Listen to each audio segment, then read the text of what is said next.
Alright. Hello, everybody. Hello, everybody watching the stream. Hello, everybody watching the VOD. This is the Sunday 6/6/7 retro stream, where I'll be playing some games from my childhood. Feel free to drop in. Gonna do the first stream on Twitch, and then the second stream will be on YouTube. Just sort of see how that goes. Yeah, this is Ratchet Clank on real PlayStation hardware. A genuine PlayStation 2 running through the whole shebang. I'm gonna start a new game. We're gonna have a nice casual playthrough the whole game. Let's see how it goes.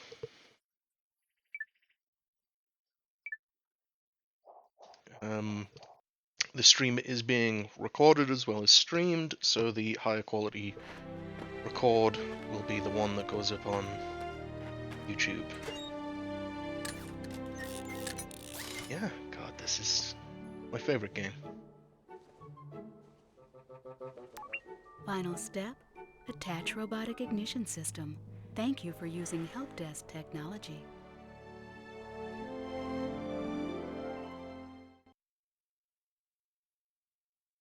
God, I love this intro so much.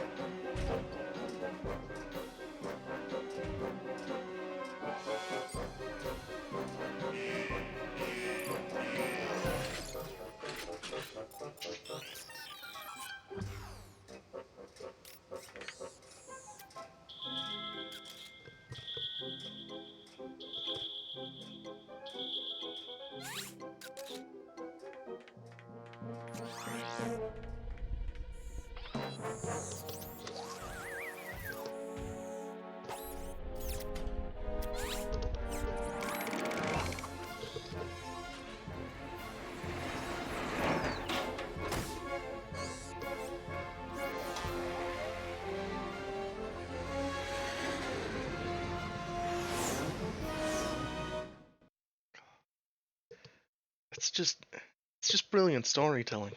Like, everything you need to know. It's like, the computer says big robot, no, makes a little robot. He's escaping. These guys are fighting.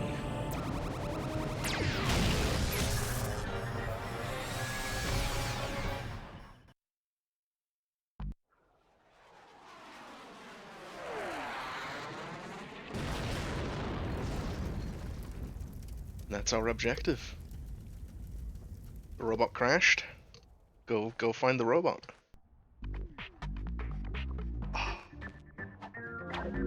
Welcome to the Gadgetron Help Desk. We are here to offer you advice during your interplanetary travels. The Help Desk is a free service provided by Gadgetron Corporation.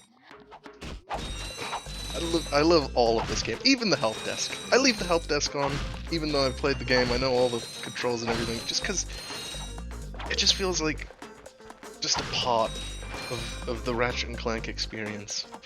Yeah. Gosh. Yeah. I'm gonna have to try and like taper my massively nostalgia-driven love for this game, otherwise I'll just be like, oh my god, it's so amazing all the time. We'll see how far that goes.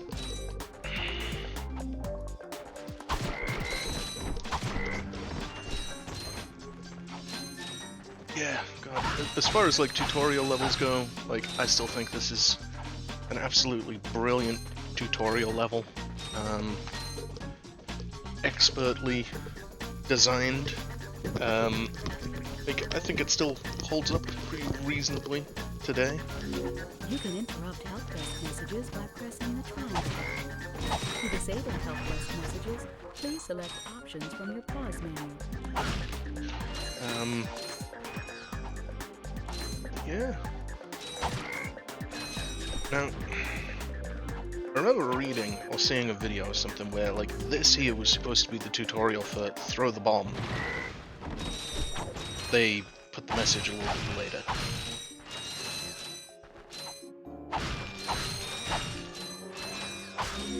That's nanotech. Whenever you sustain injury, let Gadgetron's patented nanotech system rebuild your body from the inside out. Yeah. Oh yeah, that reminds me. If you're interested in seeing a full sort of mainline playthrough of this game, with myself and Craig, we have one up on the channel already. Probably is going to be a repeat in a lot of what I said in that, just because I was saying my opinions at the time and they haven't really changed.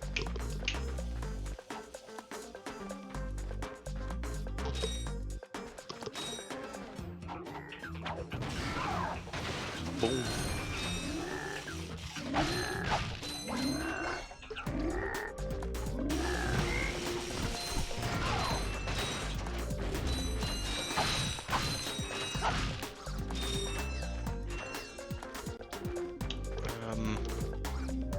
I am noticing one thing.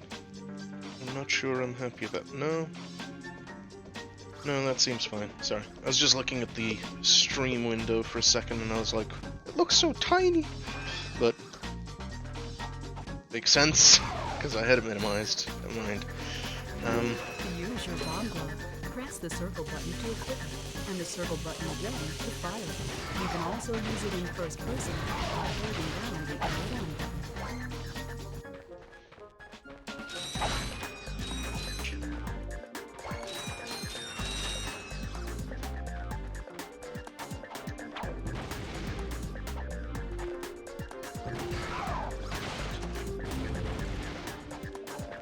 Come on. Yeah, got him before they could drive away. I always like to try and do that. And it also, like, slightly goofs the trigger for these enemies, too.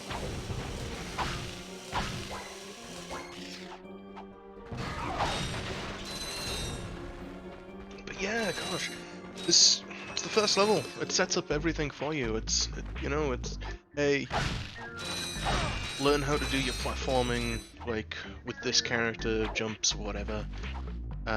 You don't have any of the abilities, basic weapons too.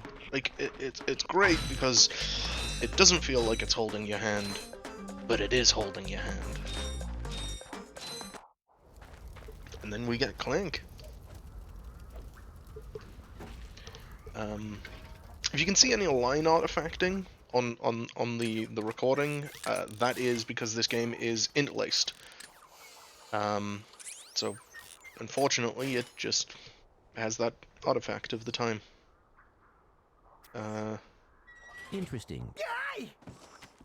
You're quite handy with your wrench. You bet. I built that ship with it. Currently, I'm in search of someone who could be of assistance in saving the solar system.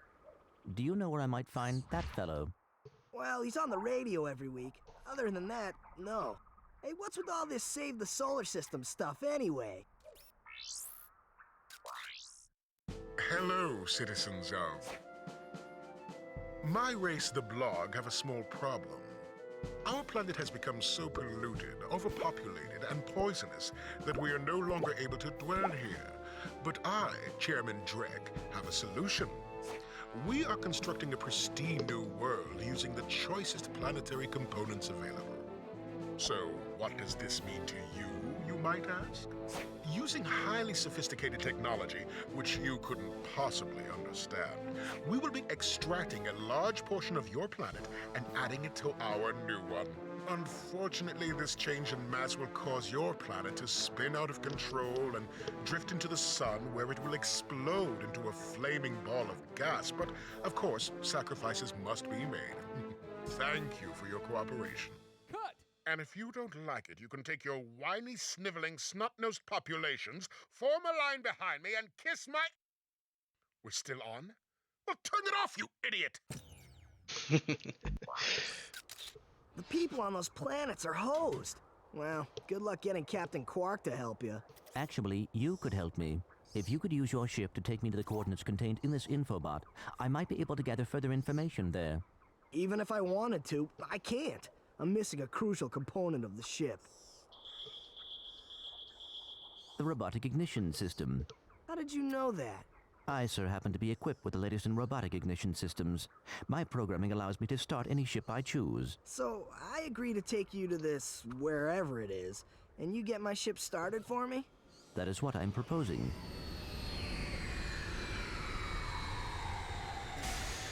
Deal.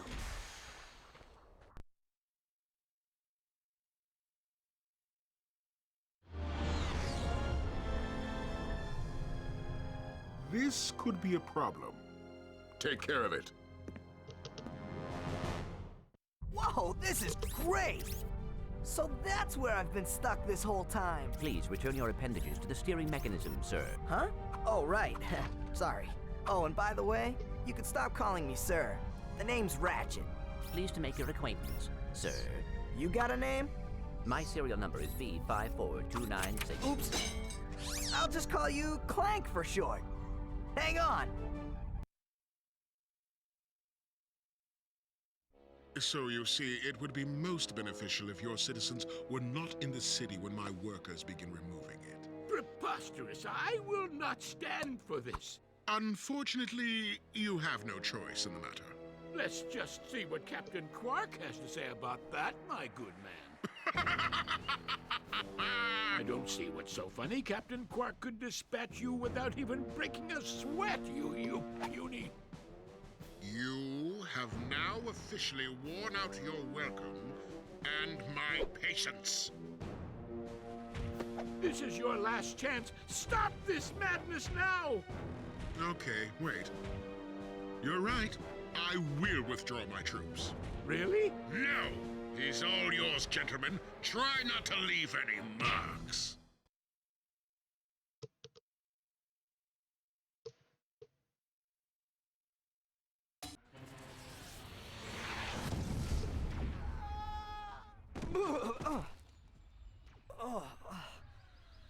Clank? Where are you? Oh, sorry about that. Well, we're not leaving the way we came in. Perhaps we could procure a ship from one of the inhabitants. If there are any left. Absolutely brilliant. I love it. This first game is just set up so great. Like, you should take notice of just like how they handle the storytelling aspects with this. They do a lot of show, don't tell. The jokes can be funny for kids because they're like, haha, funny businessman who thinks the camera stopped rolling. And the X button to rise. But Push the X adults are button like, to rise. haha, he almost said ass. Like, it's got it both. Like, you don't have to completely dumb down your intended humor. Plus, I think this game is rated like T? I don't know. I think in the UK it's rated like 12 or 14 or something like that.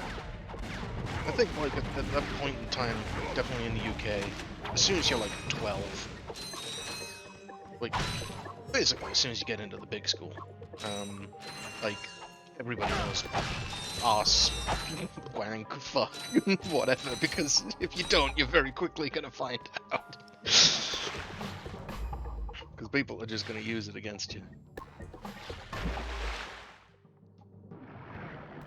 And it kind of, it's about the time when I first like played Ratchet Clank. Was when I was in the secondary school, so kind of just feels, or felt age appropriate. But it's also sort of one of these games where I don't feel like there is a set like, oh, this game is designed for people around this age. Da da da.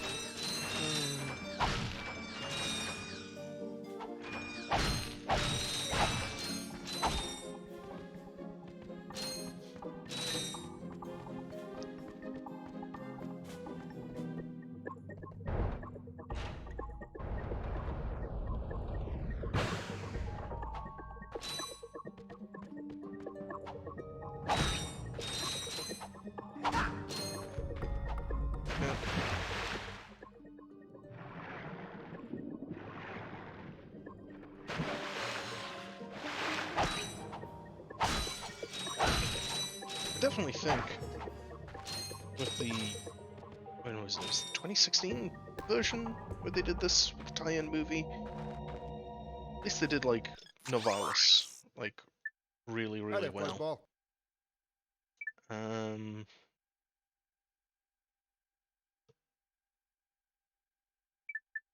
That's a real beauty.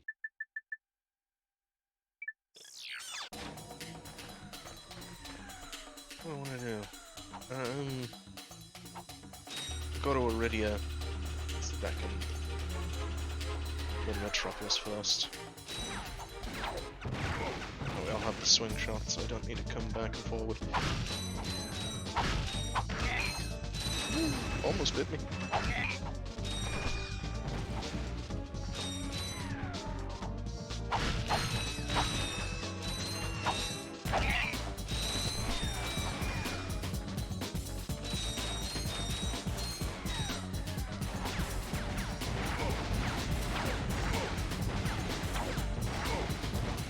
Boom. Just think, overall, Ratchet Clank had some of the best level design out of its series. I think the Ratchet Clank 1 levels are better designed than the Jack levels. But kind of a bit apples and oranges there. Because Jack's a bit of a collectathon, sort of more of a old schooly type game.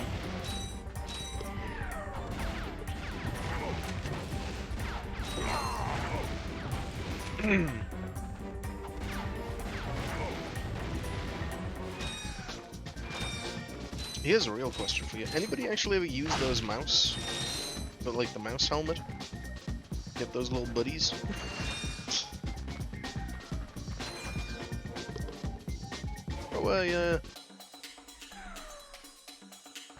Ye olde comment if you ever used the mouse helmet like during the first playthrough of a level, being like, hey, I'm going to intentionally use this thing rather than I am going to find out what this helmet does.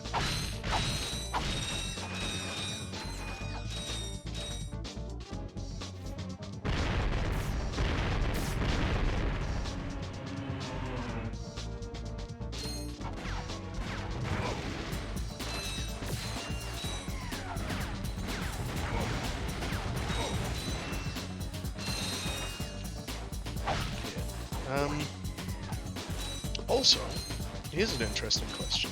If anybody does want to throw a comment down on this, in this or a sort of a future episode kind of thing, would you be interested in seeing the PlayStation HD collection version of this? Because I do have that.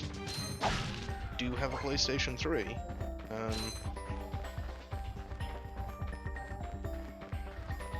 Do you want to see that version of this, even though it has far more warts? I mean, it does. This game is designed around this 4x3 screen size, and they're just kind of the screen size, like the space. So things that are supposed to be off camera are not on camera.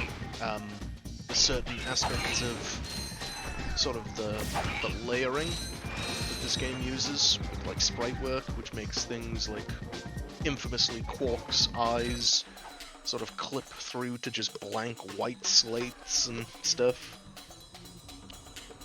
And it's sad because I know that there is a generation of people who are just like, wow, Ratchet Clank was a really buggy game. Like, why do people look at this so fondly? Not connecting the dots of Don't hurt me.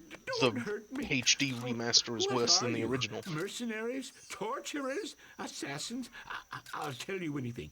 Here, take my infobot. It's all I've got left. Sir, we're not assassins. Hold on. Let's see what he's got.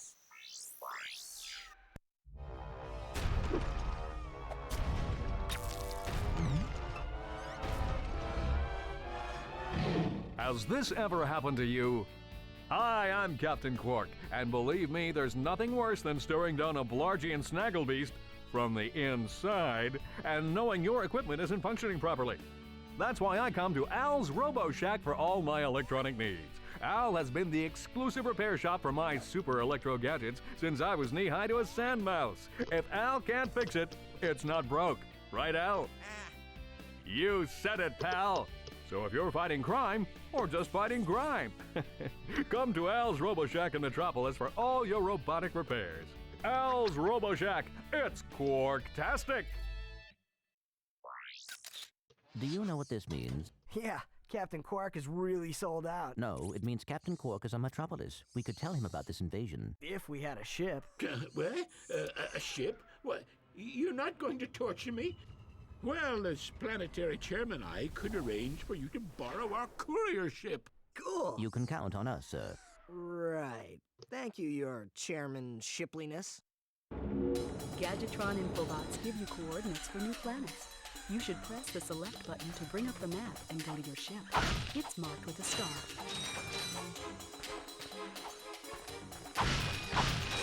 Bang. We got the first planet. Metropolis. The first unlocked planet, Metropolis.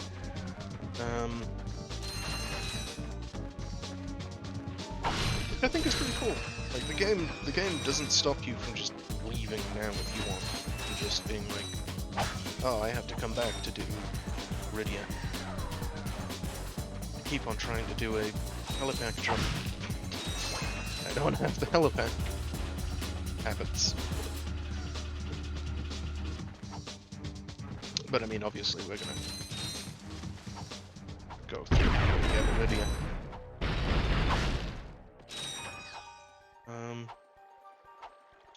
Yeah. Plan is more streams from now on, if I can, and sort of upload those.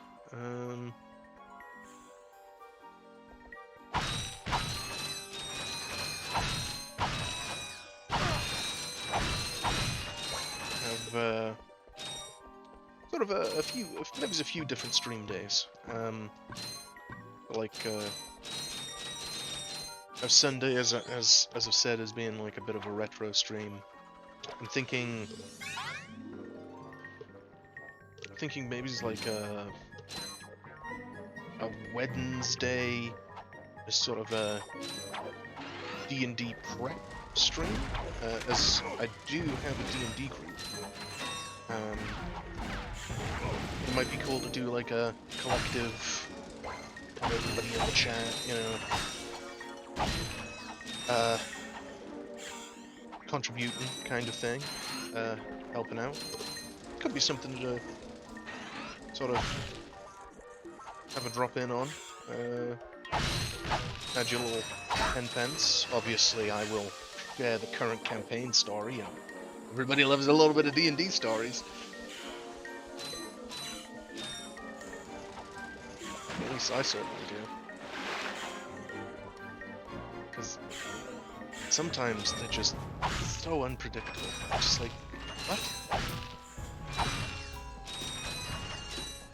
But yeah, in general, sort of, that's the plans. That's the landscape. Continue Morrowind in the new year. Do some replays of some of my favorite games. Go through Ratchet Clank, Dark Souls, all that sort of stuff. Blast it! Look, plumber's crack. What did you just say? I said, look, the plumber's back. All right, wise guy. Shouldn't you be on one of them escape transports? Escape transports? Newsflash, giant robots attacking! The escape transports are taking all the rich folks off this goddamn planet. So why aren't you dub on one? over these cutscenes. Socioeconomic disparity. What? He hasn't got enough bolts. Working people have to wait for Captain Quark to save us. Well, got anything worth a lot of bolts? I got this thing. Shows two weirdos ditching their ship. It's got coordinates to a desert planet, too. An infobot. Ratchet, we could use that.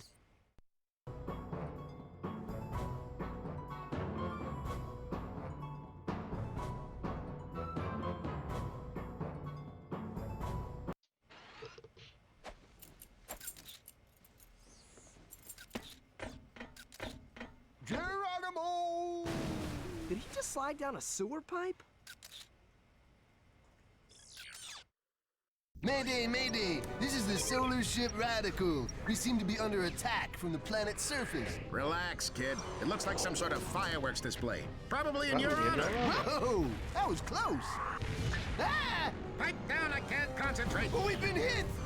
An unexpected detour. When we land, I'll see if I can scare up an exhibition for you. We're not gonna live that long! Kid, let's M-screen! Eject! Eject! Did you see that guy on the left? That was Skid McMarks. Does he know Captain Quark? I doubt it. He's a pro hoverboarder, always going off about how cool he is. Looks like he's in trouble. I'll say. I've never seen him look so freaked out. To enter look-around mode, press and hold the L1 button. Game's beautiful. And I think, is it on top of this tower where the, no, I think like the gold weapon room is You one can of them also towers use your there. weapons and your wrench in this mode. Not sure if it's actually on top of this one. I remember doing, like, at one point, playing through this game so many different times, and I just used to use the sticky bomb wall push and just go out of the windows and jump around, fly around, see where I could get to and what was what. You know you love a game when you reach the point where you want to break it. After having played it for so many times. I think I had like a save with like 15 completions on my original PlayStation. And this was when I had Ratchet Clank 2 and 3 as well.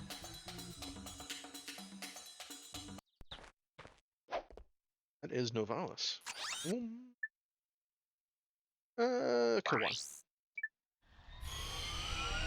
And they stopped calling this planet Kawan for some reason in the later games. I don't know why. Like, they just seem to forget that Metropolis is on planet Kerwan.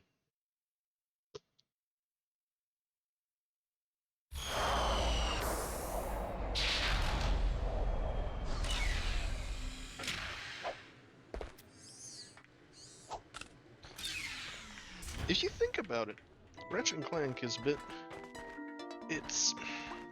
It's weird because it's a very consumer universe, you know, like corporations or like one big megacorp or whatever run a lot of stuff, right? And Koan is a metropolis, but instead of it just being like a techno city with advertisements blaring everywhere, there's not really a lot of advertisements necessarily other than the infobots, but they have this greenery growing around the place to make it look nice and pretty and stuff like that. Like, it's not terrible. Like, it's not a dystopian, like, corporate Hi there, Fuzzball. universe. I'm gonna buy both, because... Oh, no, I shouldn't have bought both. Now I don't have the bolts to buy the jetpack. It's not the jetpack, it's the helipack. Well... let's hope we get enough bolts from doing all of this. Oh, I don't even have the bolts to buy the swing shot so I can sway to and fro like little insects. Welcome to the Captain Quark Fitness Course. If you're strong enough, fast enough, and clever enough to beat my fitness challenge, you will receive a reward from my head trainer. Simply make your way to the third island to complete the course. Good luck! Quark Enterprises is not responsible for sprains, broken bones, snapped tendons, bruised egos, or accidental death incurred while taking the challenge. Excuse me, Captain, but we have more pressing issues. We urgently need your assistance. Clank, Yes? do you notice anything unusual about Captain Quark? Well, I find the fact that he has a spring where his leg should be to be quite puzzling. And why do you think that is? Possibly an injury incurred while battling evil? This isn't the real Captain Quark, you numbskull. It's a robot. Oh.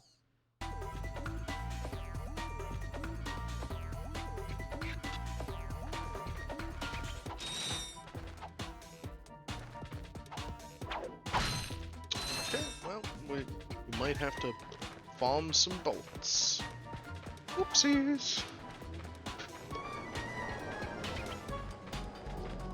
That's alright though. We'll get through it. Well, I say we, but it's me that's playing.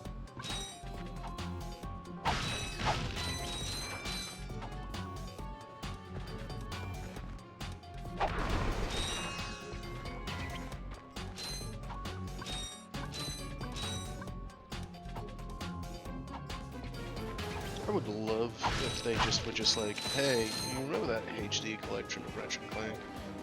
Yeah, here, have the Super HD version, and it's literally this game, and it's on the PlayStation 4, and maybe there's a touchpad button or something, or a menu button or something, key combo, click both analog sticks or something.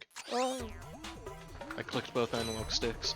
And it's just like the 4K ray traced skin, and then you can just turn it off and go back to like original graphics, like Diablo 2. You can just hit G and you switch between old graphics and new graphics at will. I don't know if this engine could support that, or if they'd have to run it as like an emulated engine or something. I mean, in theory, PlayStation 4 has enough power to These moving walls also function as jump slots. Jump and jump again to kick off the walls in midair until you reach the top.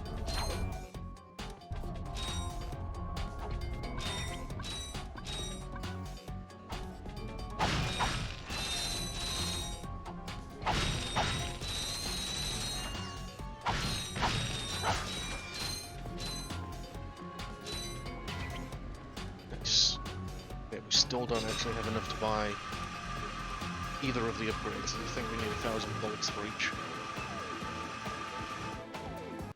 Listen up, you loudballs! That was the most pathetic display I have ever seen on that obstacle course! What do you mean? We finished the circuit, ma'am. Oh yeah, but it is weak. When I was competing, I would devour courses like that for breakfast. Bet that's not all. If it were up to me, you would drill for the rest of the day. But somehow you managed to impress that fool Captain Quark. Captain Quark knows about us? He certainly does.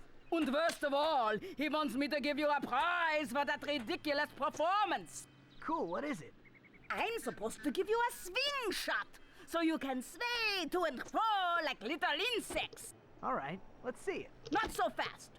Today, the two of you disgraced my obstacle course, so I am going to make you pay.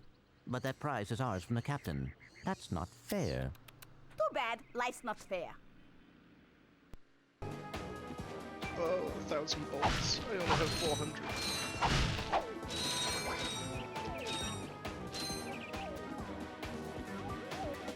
Now, luckily, I can just take a taxi.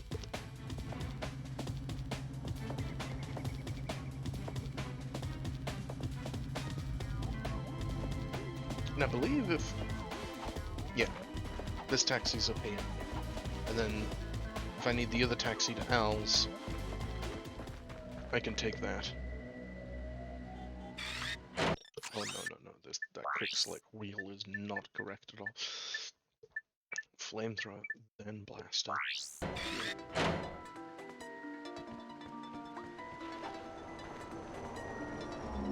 To quickly center the camera, just tap the L1 button.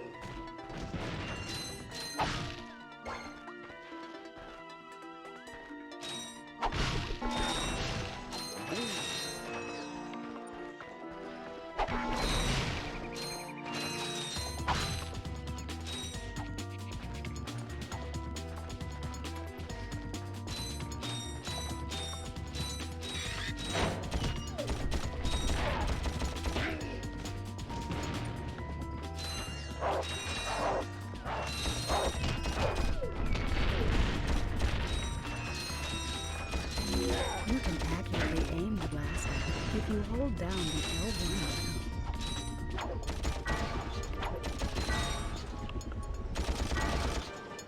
Boom. Oh yeah, that's another kind of thing that came into my mind as well. If anybody makes it this far is interested or whatever.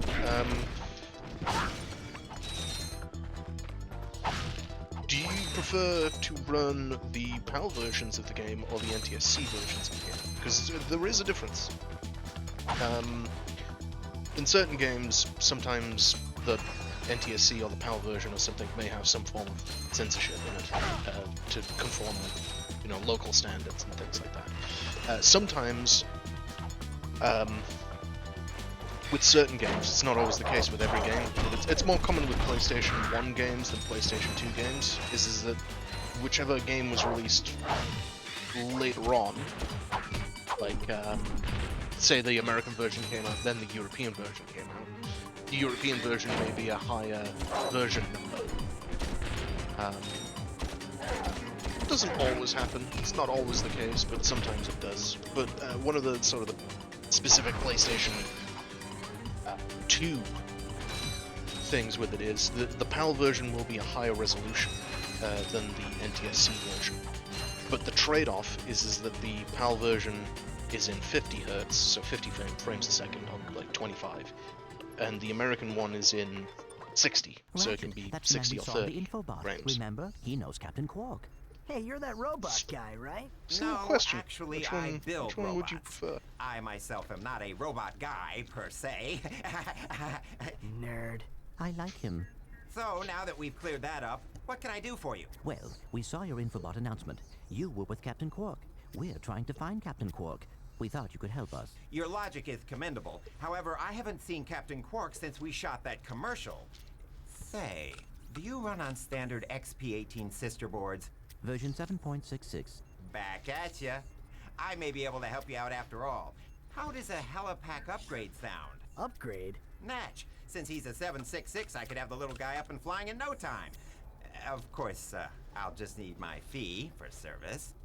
Oh, nice. I actually have 1,000 bolts. Okay, so yeah, I should be able to buy the helipack, go through the rest of the level, then go and buy the swing pack. Hopefully. Okay, this won't hurt a bit. Hey, wait!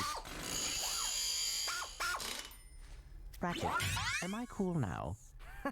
Yeah, you the man, Clank. You're welcome. Try using the Helipack's boost jump feature to climb these boxes. Press the R1 button to crouch, then Now I jump. can do my moves.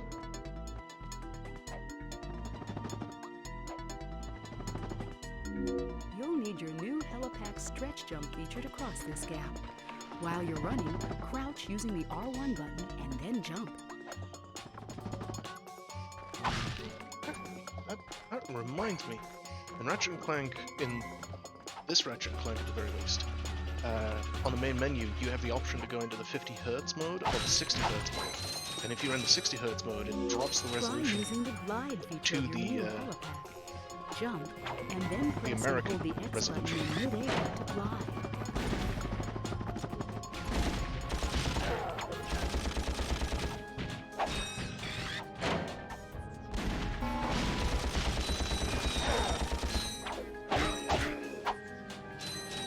God, that was sloppy.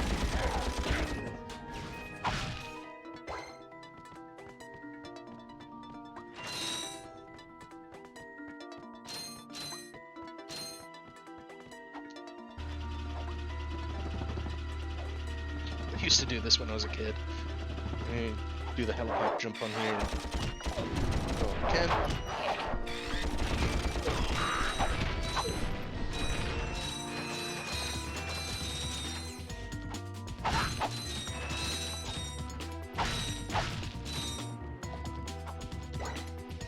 Ammo, need the ammo. That's another question. Should I try and go through and get all of the skill points? Because, I mean, if I want to do that, I can get one skill point right now. Eh, I'll get the skill point just because it's here.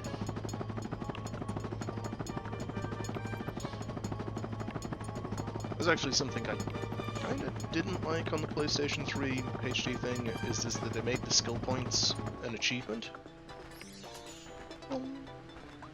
But even though I got some of the skill points, it didn't unlock the achievement. Which means that, well, I can't exactly unlock the skill point a second time without going through, like, a new save. That was pretty annoying.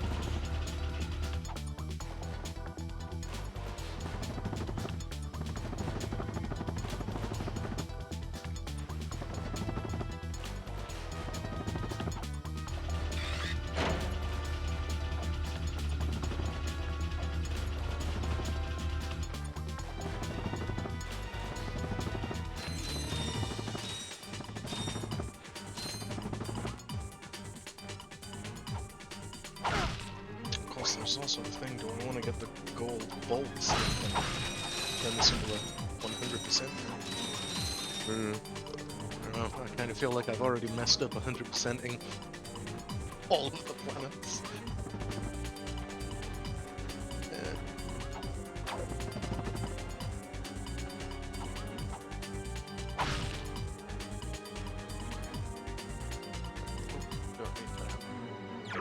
Use the pyro solder.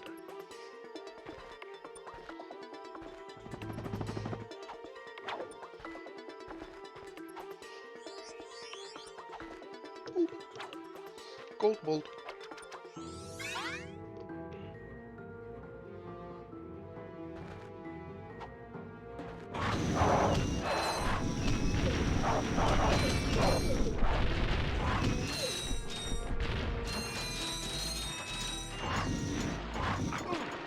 Hey, damn it! I was no hit up until this point. Just took my first hit.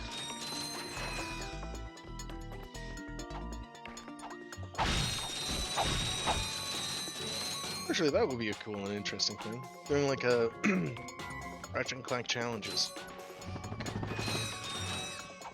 I don't know, some kind of weird, like, wrench only or something. I don't actually think you can beat the game wrench only.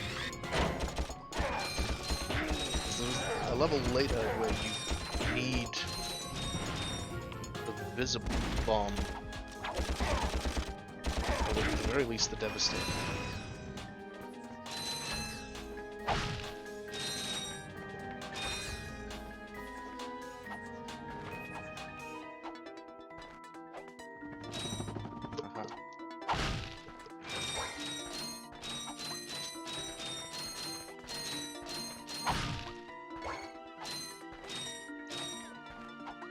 I remember when I was a kid, you know, like, looked up, I used to look around a lot, and I was like, I want those crates up there, how do I get them?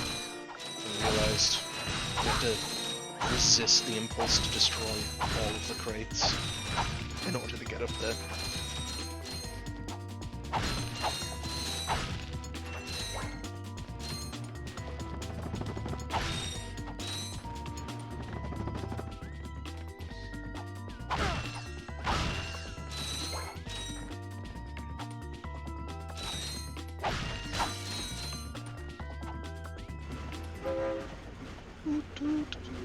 Train.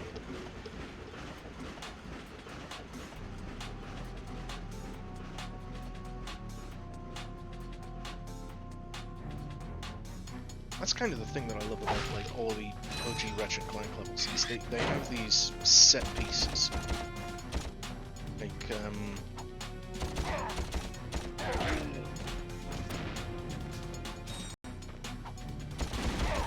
and yeah, sure, like some of them are not like super like crazy. Like the set piece of Novalis is like going through the Bortorn sort of city kind of thing. Like the set piece of Velden in the first iteration is finding Clank.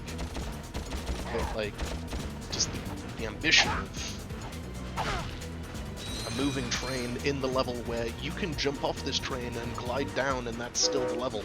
There isn't a kill box. That's pretty damn cool, especially in 2002 on the PlayStation 2.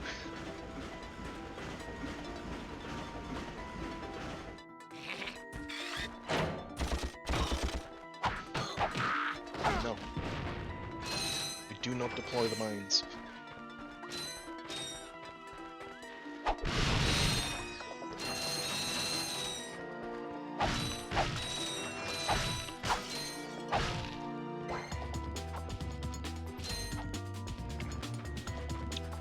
2,000 volts. Okay, yeah. We'll grab this info bot, grab the swing shot, go to Iridium. Greetings, Executive Chairman Drek. Dispense with the pleasantries, Lieutenant. My sources tell me you're behind schedule. You must prepare this planet to be harvested for our new world. Yes, sir. As you can see, everything is moving along as planned. I'm counting on you, Lieutenant. And as your former commander can tell you, I don't take disappointment well. Yes, sir. I won't fail. Drek is destroying yet another planet. Yeah, but if that's the kind of help he's getting, I don't think we have anything to worry about. You should not underestimate Chairman Drek. He is quite dangerous. We must find Captain Quark. Look, that lieutenant doesn't seem so tough. Let's take him out ourselves. Perhaps we can persuade the lieutenant to tell us where Drek is. Now you're talking. I love it. I love the jokes because like they're still brilliant. They're funny to me. I'm almost 30. God damn it. But it's kind of it's. I'm not gonna say that it's like the same as, but it's kind of a similar vein in some cases to like the kind of the slapstick like Naked Gun, Police Academy kind of like level of comedy. Like there's like the, you know, oh, this is funny for like a kid, but this is also funny for a teenager, but this is also funny for an adult, because there's like just different layers on top of each other that don't necessarily contradict. I know I've said this point before, but it's they also the way that they wrap it into the storytelling, you know, like something funny, something serious, something funny, something serious, you know, like the logging robot kills his friend, but it's funny. Then Drek threatens the lieutenant's life, and it's like, oh, that's serious. But then the guy kicks the body behind the tree to hide it, which is funny. Sweet. I bet Captain Quark uses stuff like this all the time. Ha! Real men can swing without silly toys like that. The two of you make me sick. Congratulations on your new gadget yeah, it's like slingshot. the essence of comedy is like targets like the ones nearby. If the target is out of view, use the L1 button to aim. expectation, relatability. In some senses, it's kind of, especially with like stories and that, like you have to have these moments of pause, these serious moments to make like the jokes hit more. Because if you're just bombarded with funny constantly, it's not funny. But if you have bits in between that, like these little breaks that let you have that little reset moment, then things can become funny. And yeah, Ratchet Clank just does it expertly, especially in the first game. Yeah, the second game has its moments, but I think it's a little bit less. 2016 is diabolical.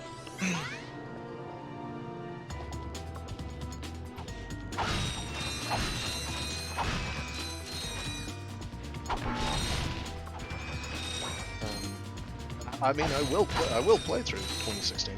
I'll do it. And I might enjoy the gameplay, but the storytelling and the comedy will hurt my soul.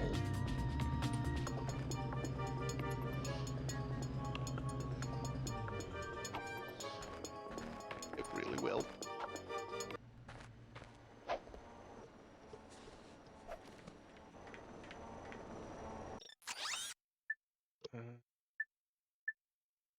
Yeah, we need Iridia because we want the Trespasser for Eudora, which is a brilliant level. Why didn't they put it in 2016? probably was because they were running out of money. I have a theory about 2016. I have a theory that they wanted to do an actual remake so that the game was still the game, and then the movie was the movie, and sprinkle in some movie references into the game. But then Corporation, which is what Ratchet Clank is supposed to satire, was like, hey guys, it'd be more profitable if you just made like a straight movie tie-in game. And that's why the beginning of 2016 is Ratchet Clank Original, and then the last, like, the midway and the back end of the game is movie. Because it was just like, yeah, this is, like, we want a movie tie-in game, guys, not a Ratchet Clank Original remake, so you gotta have to do that.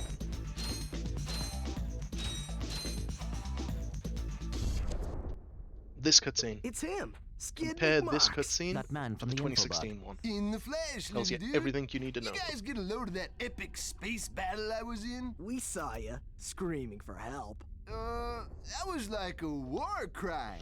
My agent and I got ambushed on the way to hoverboard practice. Did he survive the crash, sir? He's okay, but I've had a little trouble getting back to my ship due to my sprained ankle. Oh, come on. If you can take out all the sand sharks, I just might have a spare hoverboard for you. We'd love to help you, Mr. McMarks, but Ratchet and I need to find Captain... One of your boards? I've always wanted a decent hoverboard.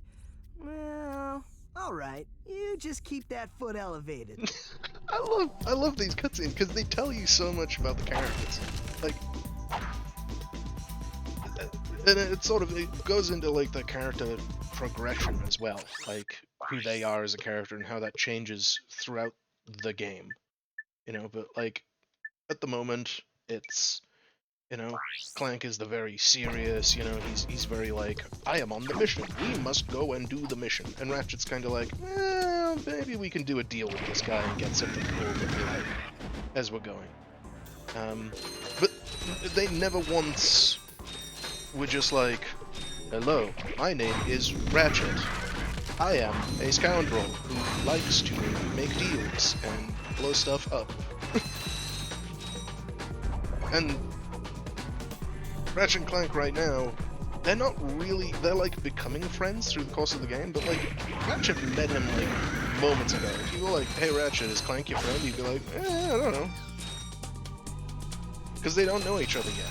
But in 2016, it's just like, did we just become super best friends? I think we did.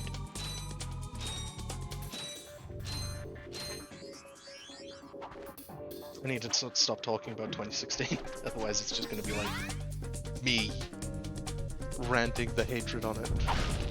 There'll be enough of that when I'm playing it.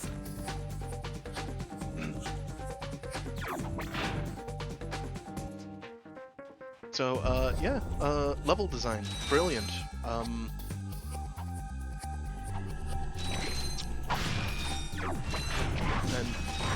just top tier. Top tier. They give you an arena here. You can. They do this cool thing like that there. Like all of those like sand sharks, they come down. And it's like, whoa, that's cool. And they do that because there's these steps here that lead you up to more sand sharks. So you think, where did they come from? And you go and you kill them. Instead of like a, you know, Ratchet, I seem to have detected more sand sharks up above. Perhaps we could find a way up there.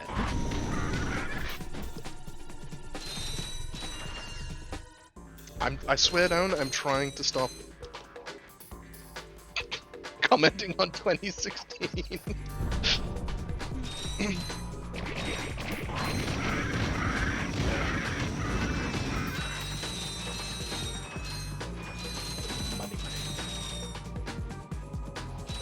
I love the money, like, is nuts and bolts too, because it's cool, because, well, it means, like, every robot is innately worth a certain number of bolts because they are naturally made out of nuts and bolts. It also means certain machinery and all of that, like, they just have this innate value that's just, like, built into them. Literally built into them. And that's just really cool, I think. I also do wonder what props up the nuts and bolts value. Like, is it literally based off how much mineral wealth there is? Like,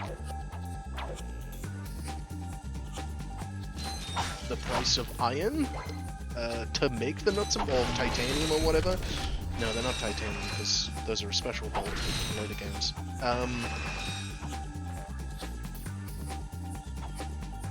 Yeah. Also, there's a really cool thing where if you look, like, bolts are worth 1, but the nuts are worth 5, and things like that. In the later games, I think they have springs and stuff, which also have different value. Here, man. Catch. A brand new Z3000! You can't even buy these! Well, I got a bail. Catch you dudes at the hoverboard races. You've just acquired a Gadgetron Z3000 hoverboard. Use your new hoverboard at the racetrack in Blackwater City on Planet Rilgar.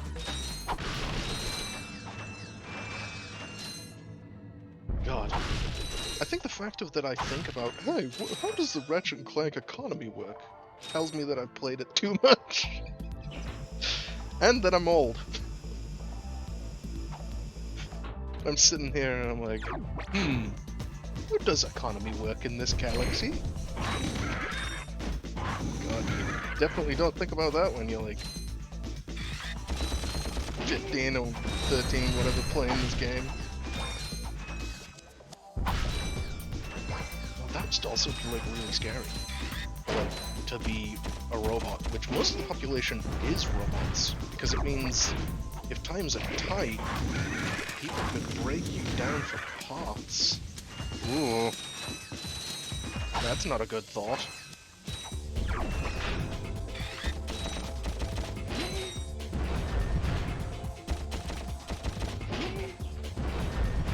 Also, that kind of just made me realize something. In Ratchet Clank 1, most of the enemies are robots, and in Ratchet Clank 2, most of the enemies are humanoid, if I remember? I mean, with the exception of the dog.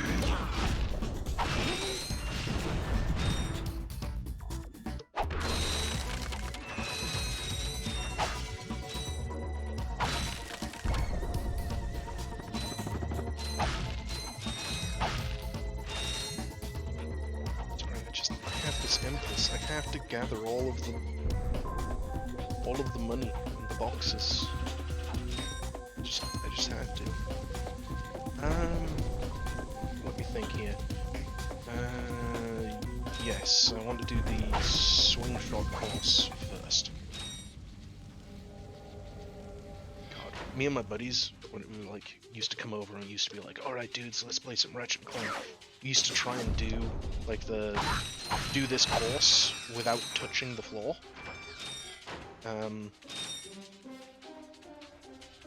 That's the thing.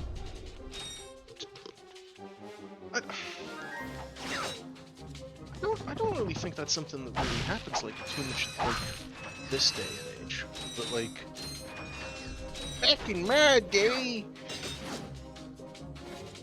when I put on the old man voice, like used to get like games infrequently because they were expensive. Even though I think this game was like £40 new. That was still expensive. I still think like £40 is expensive for a game. I think that's more of a commentary on like the current economy.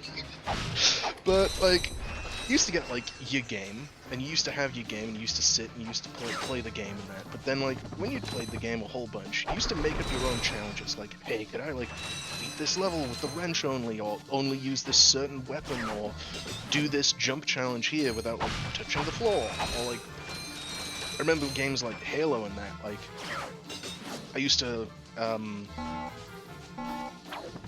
go into the multiplayer maps, but only have one controller plugged in, and there was no internet, so it wasn't like I could. Well, I didn't have Xbox Live. But let's put it that way. Plus, I think when I was playing Halo 1, my house still had a 56k connection. Like, I'm pretty sure it took till like 2005 for me to get like a 1 meg. We used to like boot up the multiplayer map, and you used to like run around the multiplayer map and shoot the guns and stuff or whatever, and just let your imagination go wild or whatever. It would be like, you know, just be like, okay, Red Team, you have come in to secure the facility here on Death Island.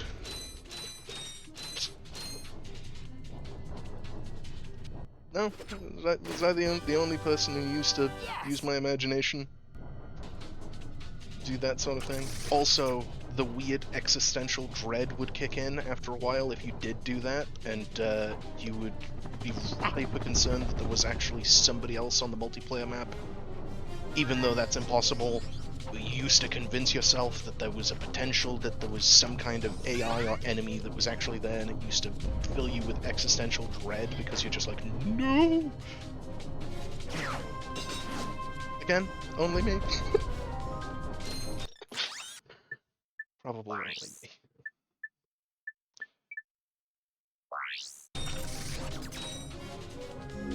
Lasers are mounted on each ring of the Invincilock. Aim the lasers at the receptors on the outside ring to turn them green. All receptors must be green before the Invincilock.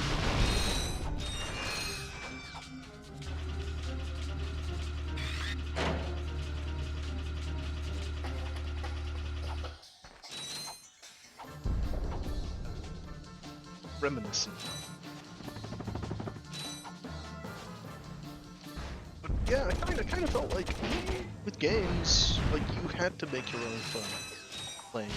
Otherwise, like when you've had all the fun that the game wanted to give you, you would just be bored until you got the next game, which might not happen until birthday, Christmas, or if you managed to earn enough allowance by like doing the dishes or cleaning the car. By the way, I never used to get allowance for cleaning the dishes. No, like if I wanted to like pocket money, I used to have to do like stuff that I was not expected to do.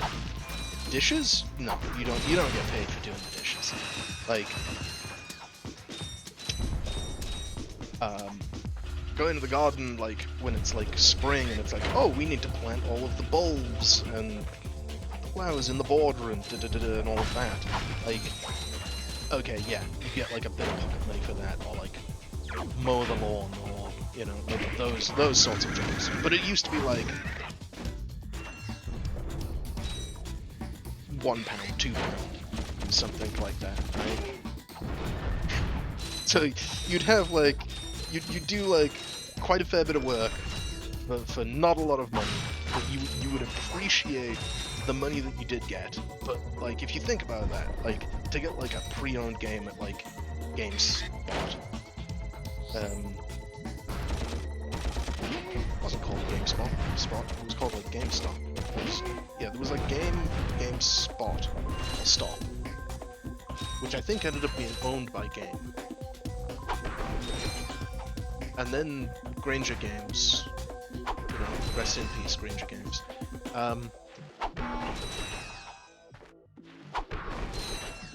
Yeah, but yeah, you used to end up having to like do like, God, and you only used to get it for like a week, like once a week, something. Like it wasn't like every time; it was like tallied up at the week. So there was kind of like that spot where it was like, okay, I have to like balance my time, what I'm getting for pocket money, along with like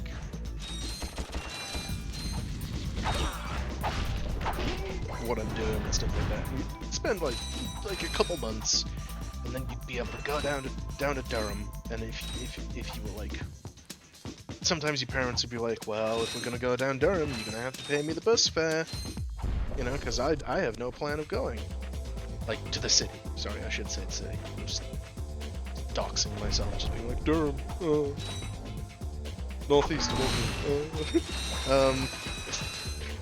Okay. And then after like doing that, it's like, okay, so you end up paying them like £3.50, or like what was it? It was like $3.60 or something to like go down because that was the bus fare return. So you had to make sure that if you were going to buy like a pre-owned game, you had to have like 25 quid, because you may also need to pay the parking. The best thing was to wait until like they needed to go to like down to the city as well, and then you go, yeah, now I get to spend 25 quid on a game. Woo! And then you go down and you'd look in the store and you'd really scrutinize like every game.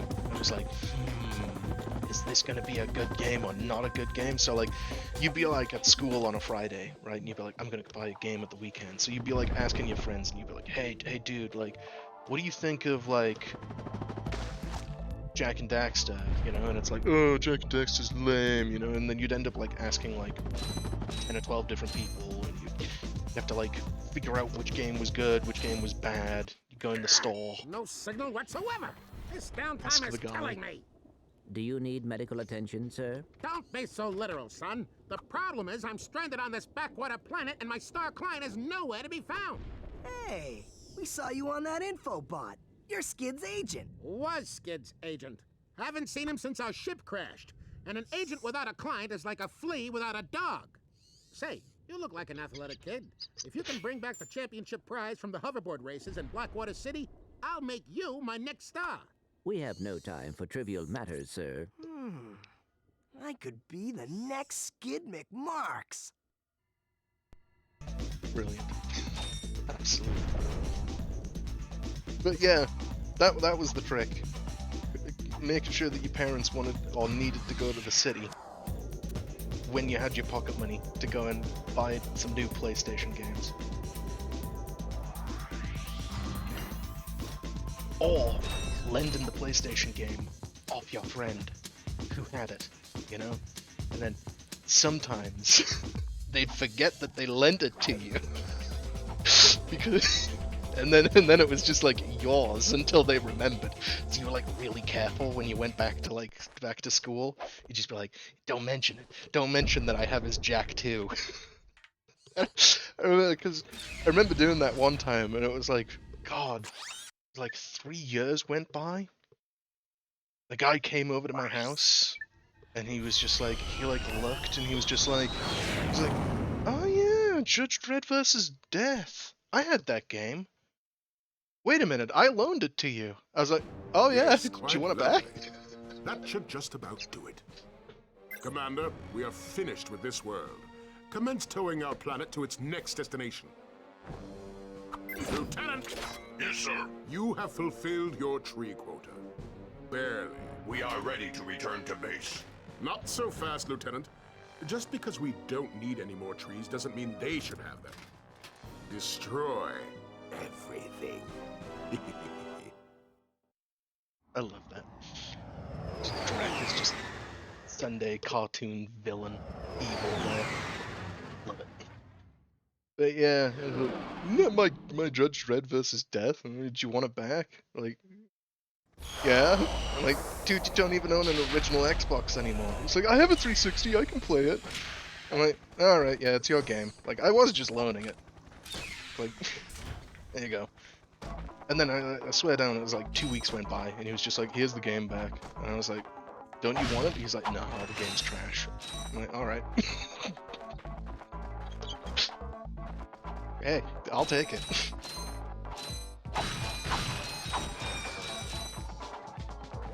Oh, getting confused with the camera. Yeah, let's go do the main, well, the main route is behind the...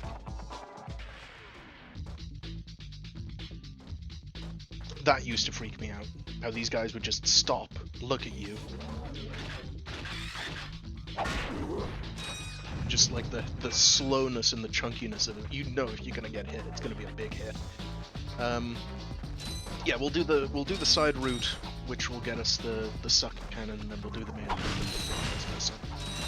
But yeah, that's kind of how a lot of my PlayStation and Xbox library used to be. That reminds me of my biggest regret. Biggest regret. I got rid of my original Xbox.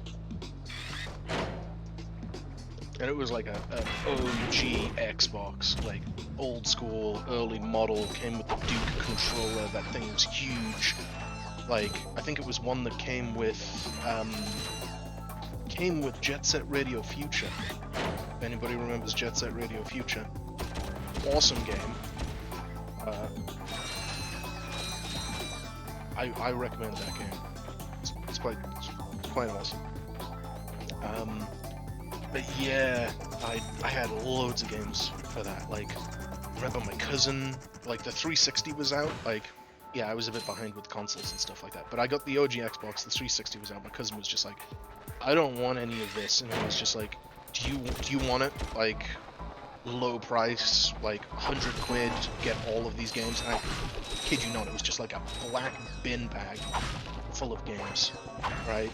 I was just like, all right, sure. Like, I don't even care what's in there. Just like, all right. And there was like Halo, Halo 2, Mercenaries, The Punisher, Need for Speed Underground, Underground 2. Like, think of like the top 360 games. They were in there. It was like Time Splitters, 13, like all of it. Like, if you were like, hey, I want like the best 360 games, they were there. And then I like built up on top of that with like the 360 games that I wanted. Like,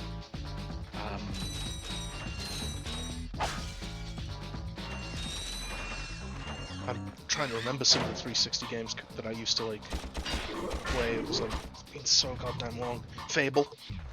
Did I say 360 when I was talking about original Xbox? I did. Original OG Xbox games. Like, and I built up onto that. I got like Fable. I loved Fable so much I had the original Fable, then Lost Chapters Fable. Star Wars, Knights of the Old Republic, Knights of the Old Republic 2, like, because my cousin wasn't really into like too much of the RPG stuff. He was like Call of Duty and that sort of thing. And he was big into the Xbox Live, so like anything with Xbox Live.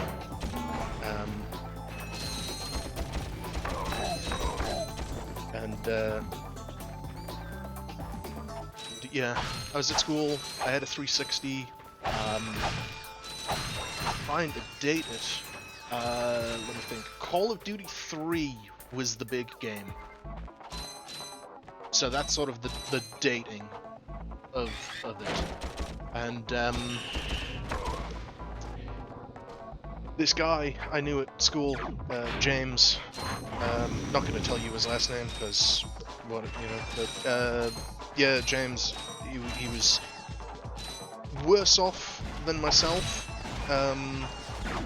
You know, I'm like freaking low class anyway, you know, like, you know, I ended up getting my consoles like almost like a generation behind, all sort of mid-gen or whatever, you know. It was like really tough times and all that, and I was like, I feel so bad for this guy, like, you know, I was like, alright dude, like, here, you can have my OG Xbox and the games, because like, it was also like sort of the time period where I was like, when I'm finished with the game, I'm going to trade it in, and then I can put that money towards buying the next game. You know, the gamer's fallacy. Never trade in your games. Don't do that. Because I remember I took a Game Boy Pocket to Game Station in my city, and I was like, hey, how much will you give me for this? £3. Look on eBay for how much a Game Boy Pocket costs nowadays. You can get at least like 15, 30 or whatever, last time I checked.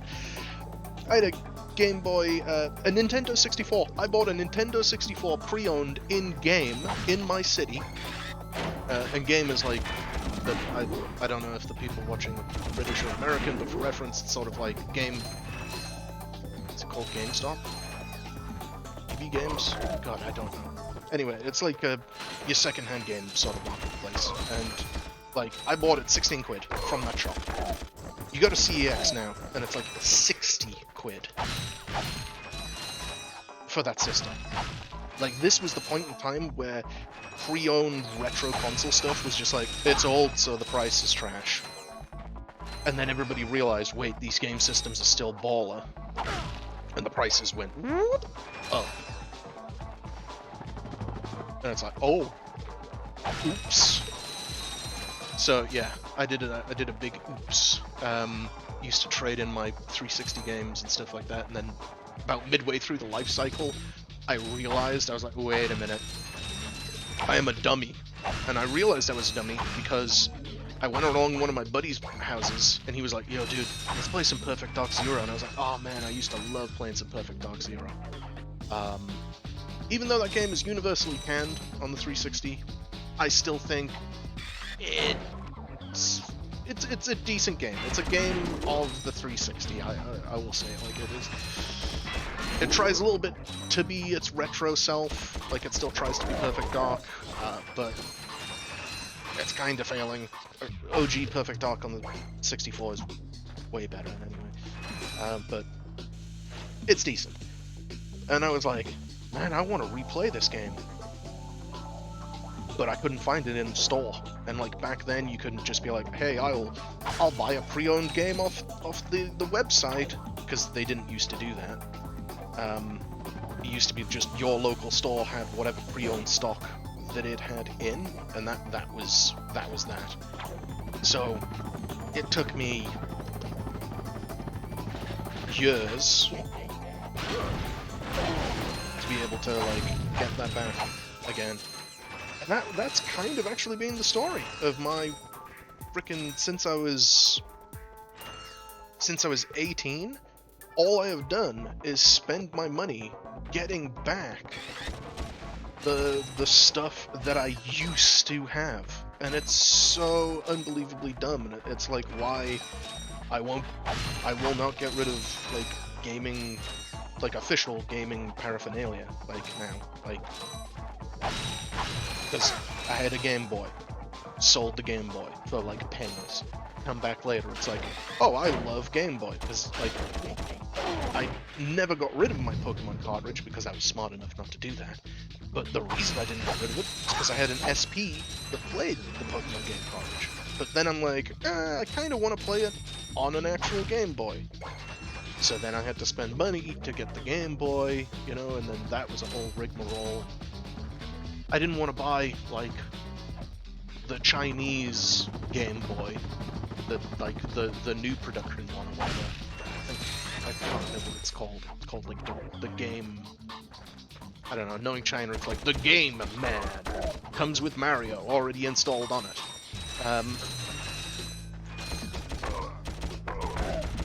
But yeah, I was like, nope. I need a made-in-Japan Nintendo Game Boy. I don't actually remember if the Game Boys were made in Japan originally. That's a question. That actually reminds me, I actually have a official Sony PlayStation memory card, which says Made in Japan on it. Which I feel is pretty rare, because all my other official Sony memory cards say Made in China. So, there you go. I actually have a Japanese PlayStation memory card. And the rest are Chinese. Gadgetron's suck cannon can vacuum up multiple enemies, then fire them out as high-caliber missiles. Caution, enemies must be small enough to fit inside the barrel. Stuck him. Shoot him. I think the suck cannon's actually one of the early ways to get the skill point on this map, which is blow up some... like, blow up like 10 of these things that are just flying around.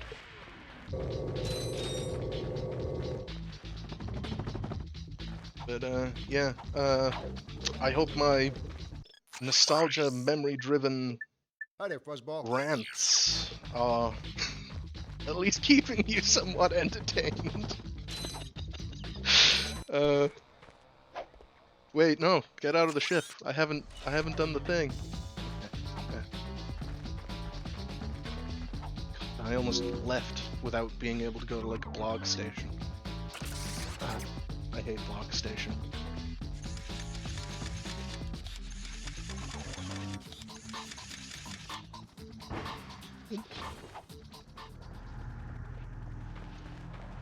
But, yep, I spent all my time getting back all of the consoles and games that I bought for way less money back in the day. Like, God, when I bought my a Nintendo 64, £16 pre-owned in the game store in like 2004, right? And it came with GoldenEye, Perfect Dark, Turok 2, and The Legend of Zelda, right?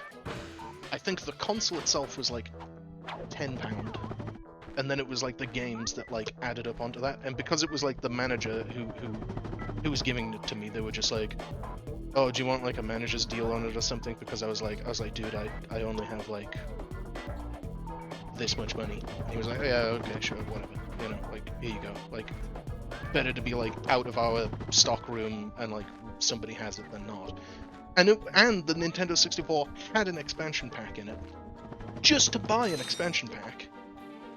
That was close. I almost fell. Just to buy an expansion pack is like 40 quid. Buy the console's like 50, 60 quid. Like, you buy Legend of Zelda, you're looking at like, what, like 25, 30 quid or whatever. You can quickly switch between your Yeah, like, don't ever take these things for granted. Like, hold on to them. Like...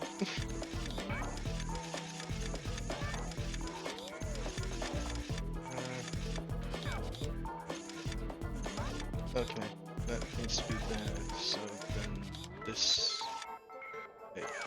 Yeah, that one needs to be... There. Yeah. Like... Yeah.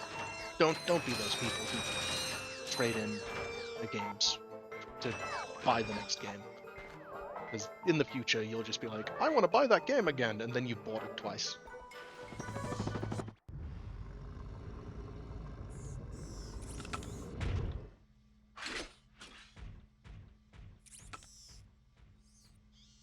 You sure showed him. I suppose I did.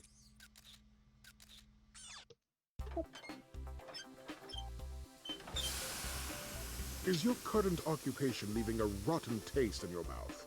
Then you need to know about BTS, Blog Tactical Research Station.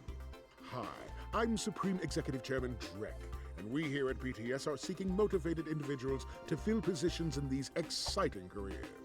Grind boot tester, warhead assembly technician, mutant animal husbandry, robot repairman, suck cannon test dummy, and administrative assistant. So call BTS. Build our weapons while you build your future. I'm calling BTS today. Now we're talking.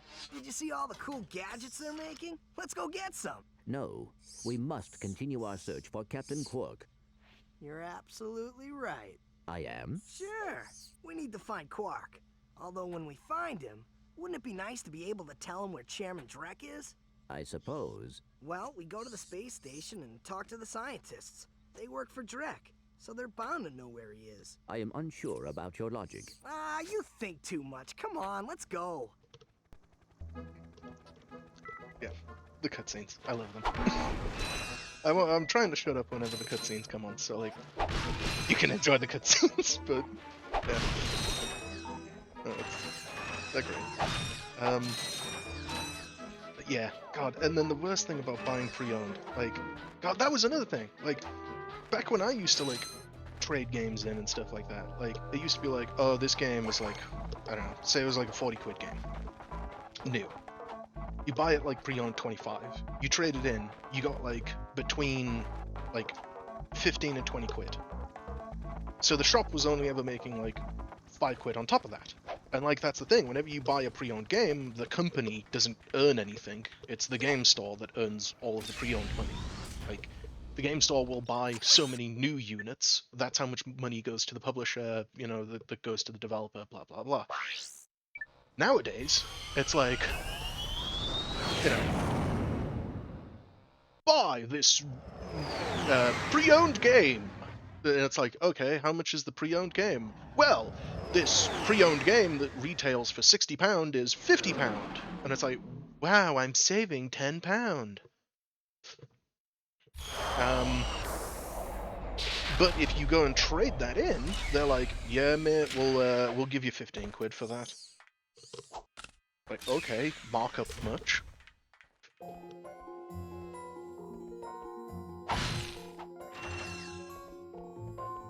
God, yeah, just the markup on stuff. This is a bit much. Oh yeah, Easter egg. Can't position the camera. Dan Johnson.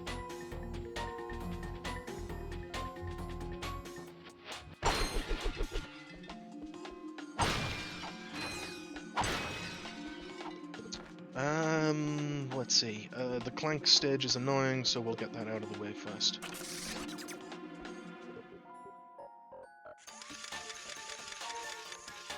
I like that once they... like, they're teaching you, sort of, like, the whole time, with, like, these trespasser puzzles and stuff like that. And this is, like, the first Clank stage. This is, like, the first time you control Clank. It's like, whoa! Now I'm the little robot. And then, if you come back later with the O2 mask, you can actually come out here as Ratchet. Like, they won't take that away from you. You can do it. This area is annoying as Ratchet, though, because it's really designed for Clank. You can do it. And here's another case. Don't break the box, otherwise you can't get the other boxes.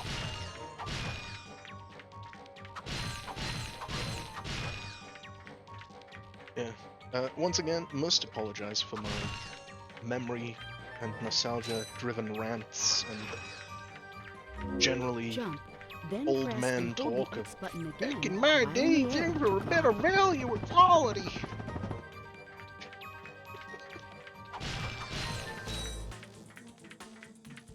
Because, I mean, counter to that, back in my day, there wasn't a PlayStation 5. I think I like the PlayStation 5, so...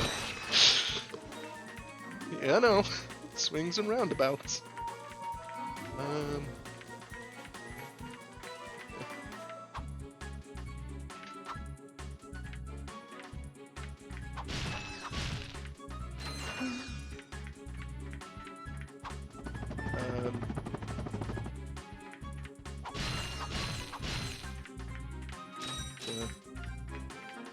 Here's a little bit of a question.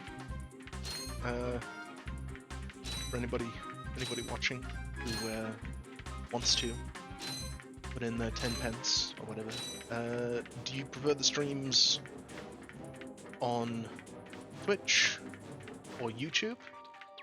I mean, obviously the VODs are going to be on YouTube. If you search for MBX Games, all of the VODs will be uploaded there. But yeah, which one do you prefer?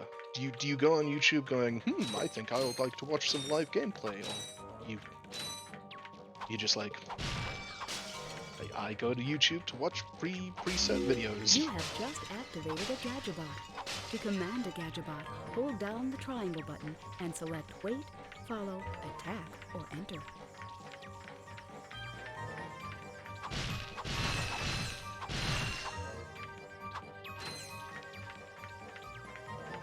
No pressure to answer if you don't want to, it's fine.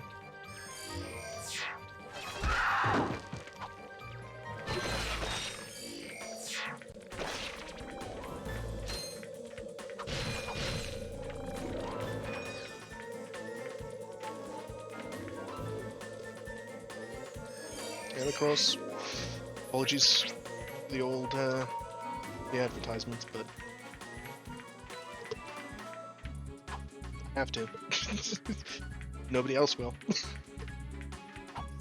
Oh, almost punched the little fella. Oh, I don't want to punch you. You're my friend.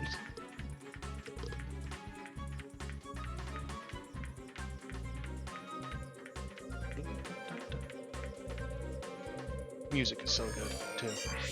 Like music design in the first game. Fact.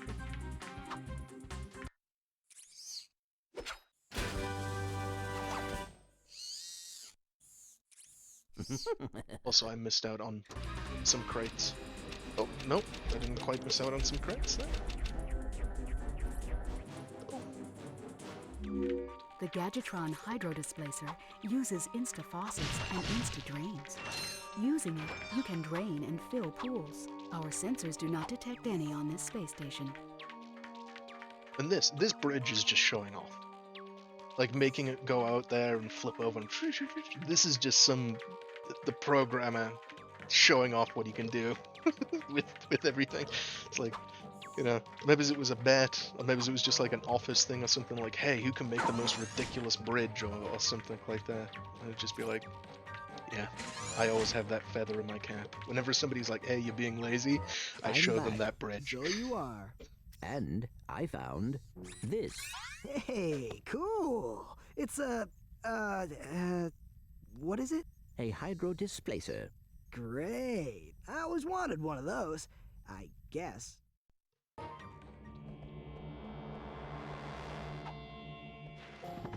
Hydro displacer. We do in fact want the hydro displacer.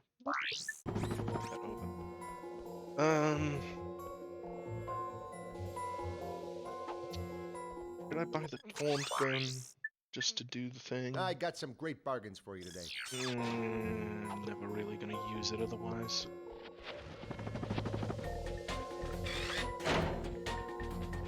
Go to the warship.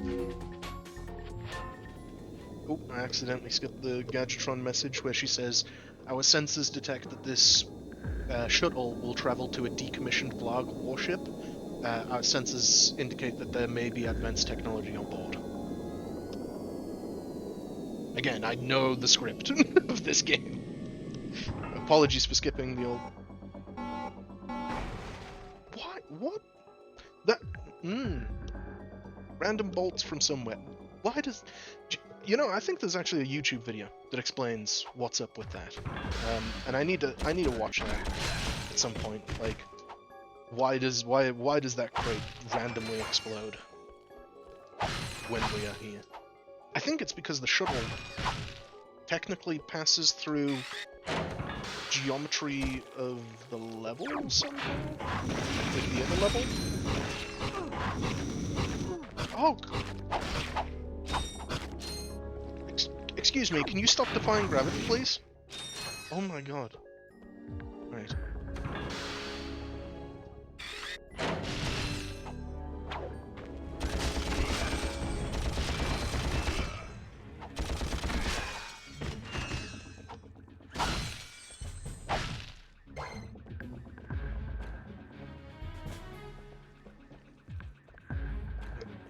Luckily, I'm gonna get more.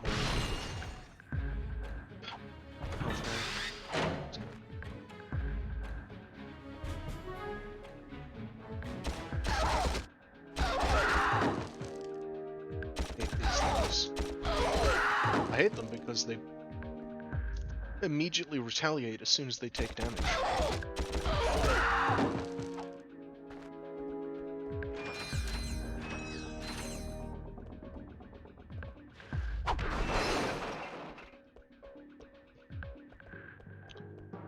Alright.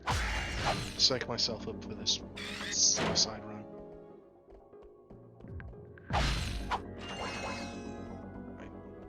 I think this is the Rilgar.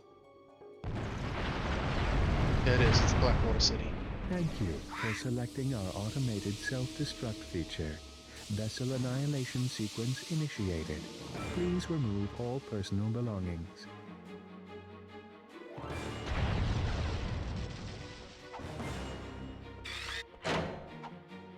It's 40 seconds to get out of here.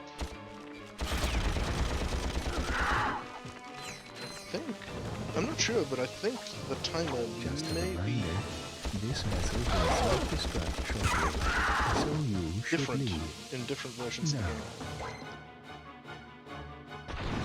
Can't be sure though, but I think in the American version the times are slightly different because the frame rate's different. that actually matters.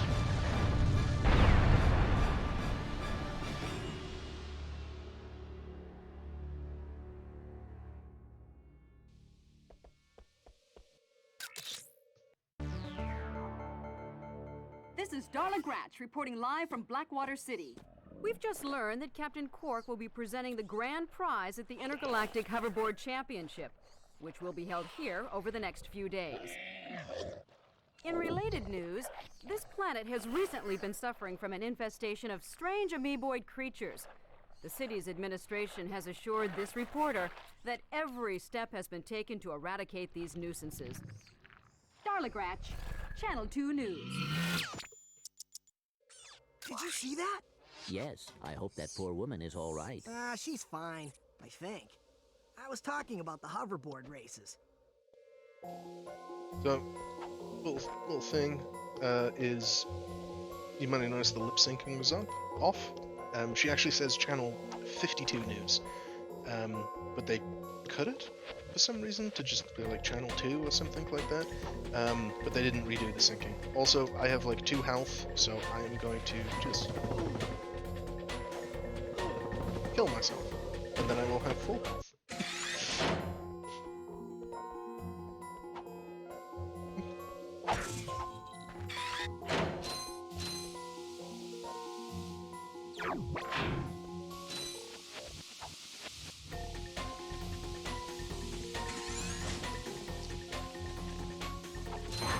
Hit the weird frogs.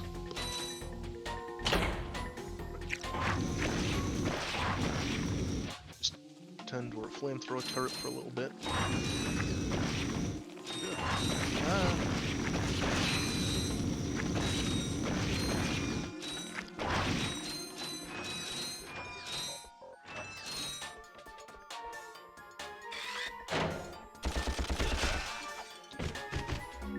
Need a little help with these enemies? Try a Gadgetron Taunter. Available at any Gadgetron vendor. I don't need the taunter.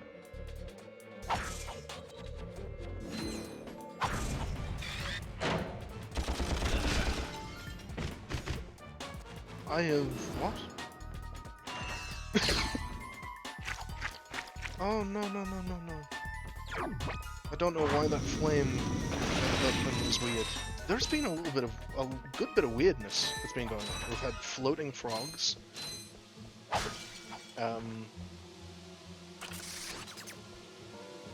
Flame swoopers that are going up when they're not supposed to.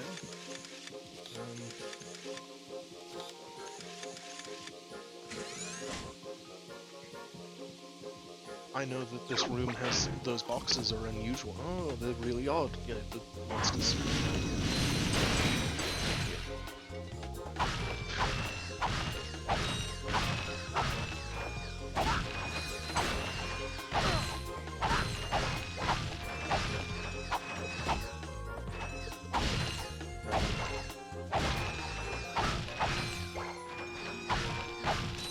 Just for a little heads up. Probably gonna go for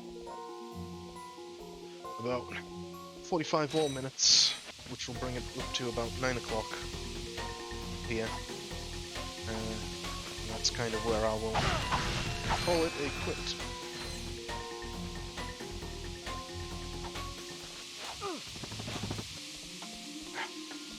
I always get hit by those dang things.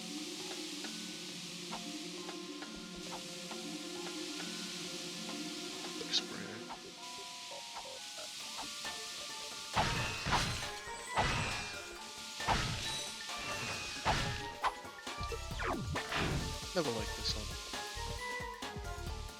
I think my favorite level might be. What would my favorite level be? It's either Blackwater City or Gaspar. It might actually be. Well, Oxhorn's pretty good too. I think Planet Gaspar. It's because the soundtrack is absolutely baller.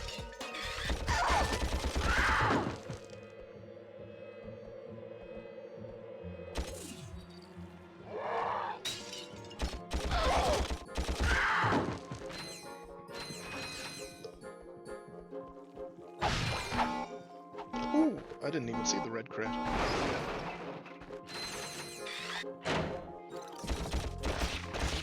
You ever play these like old school games and then like you don't know like the name of the enemy or whatever, so you come up with your own name for them, and then years later or something, there's like a development diary or a Wikipedia post or something, and you find out what the actual name of the enemy is, and you're like, what?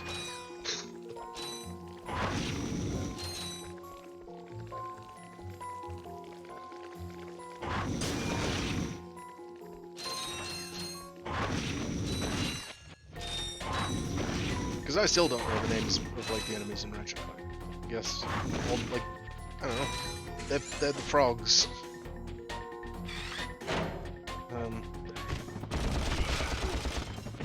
Absolute.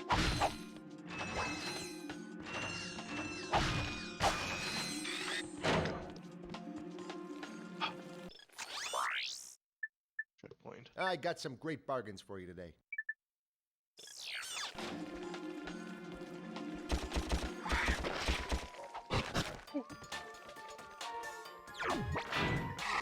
Can I suck it?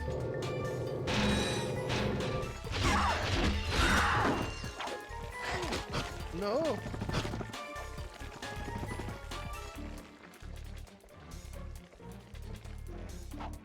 It's absolutely diabolical. Why did I do that? I know that enemy retaliates.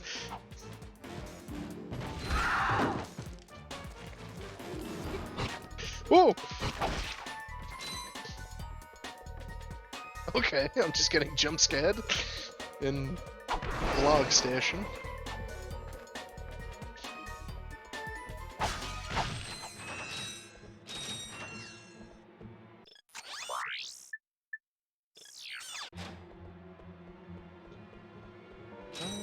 Yeah, that's right.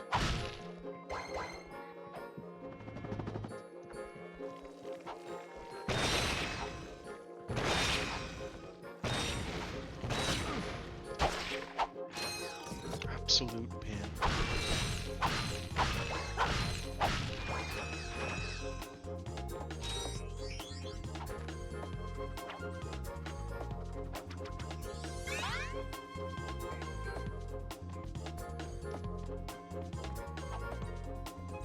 I don't think there's any nanotech floating around. Oh, and if I die, I have to redo this room.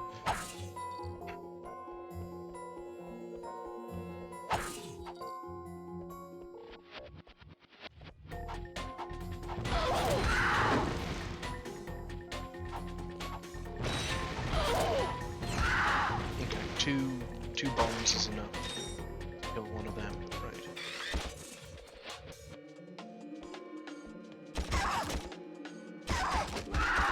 Okay. We'll do 2 retaliations if I use a blaster.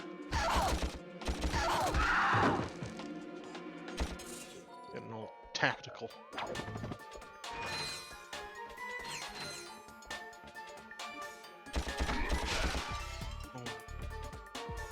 When I was a kid, those guys with the flamethrower guns, I always thought that was like a Hoover, like a vacuum cleaner.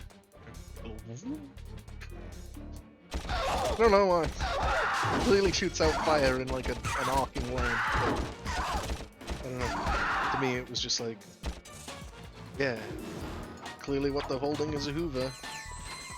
Just spits out fire instead of dust. Even though they're supposed to suck that up. Whatever, it doesn't matter.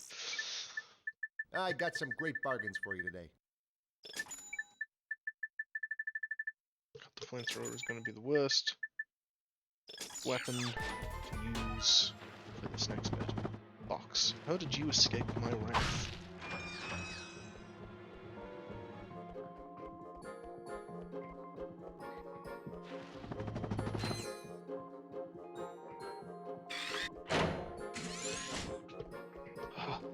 I think there's an achievement for like wrench only in this boss.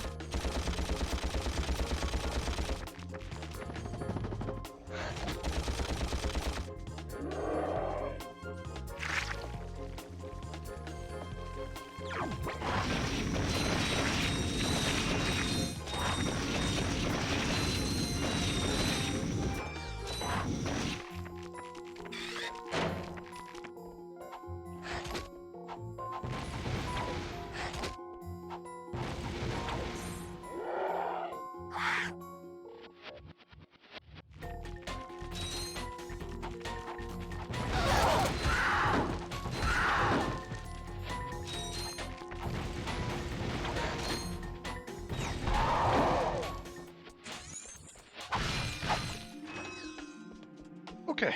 That was relatively smooth.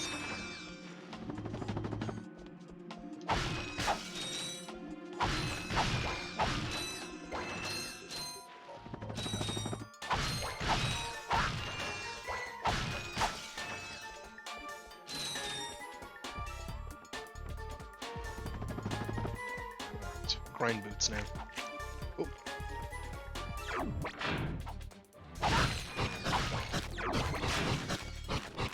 Yeah, I will rescue him in a moment. Whew. Thought I was a goner this time. Some nano-wit in genetics must have left the cages open again. You could come down now. Honestly, a gadget engineer deserves a bit more respect, if you ask me. So, you are an inventor. Gadget engineer. I create revolutionary devices for Executive Chairman Drek. For instance, Viola. My soon-to-be patented grind boots. Look, I need to get out of here so I can find a new job. How about I sell you these? At cost. Sell? After we just saved your scrawny butt? All right. I'll give you the employee discount too. Nothing's free. Well, thanks. I'm gonna get out of here while I still can.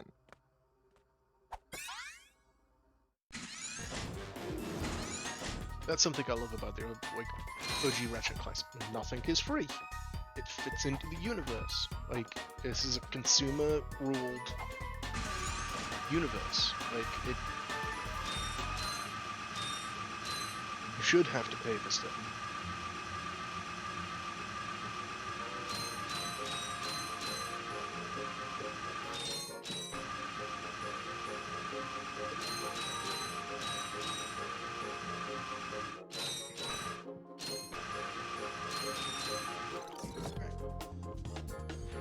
Right. Let's see here.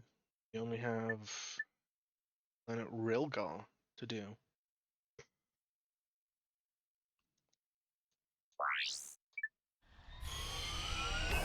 Alright. Yeah, we'll see what we can do the time we have.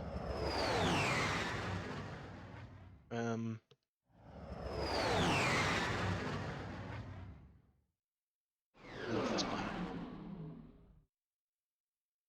Well, I love the optional path of this planet. The main path is not great. Yeah, the main path is that way, and it is. The side path's this way, and it's brilliant.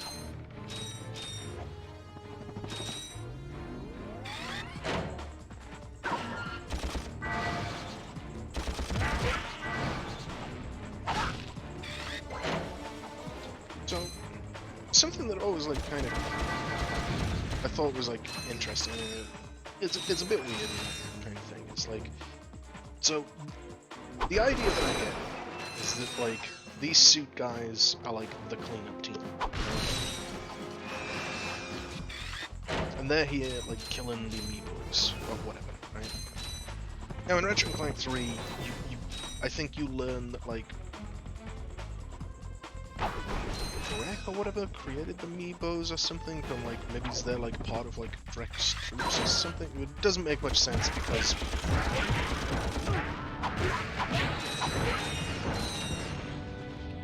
yeah, it just doesn't make much sense. Or maybe I'm misremembering. It's been a while since I paid attention to the vid comics.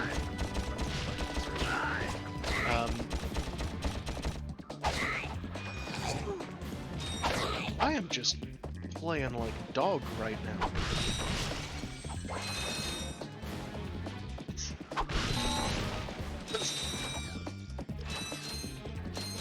Right. I need to shape up. Yeah, it's like, why do they attack Ratchet?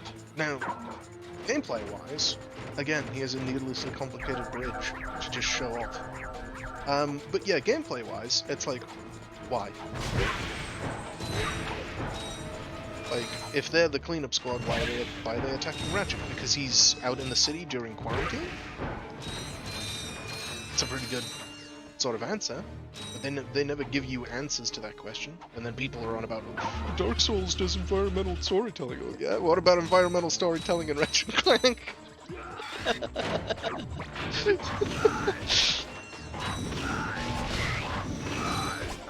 Like, these guys will attack the amiibos. And it's not just scripted. They're like enemies. I don't know, something to think about.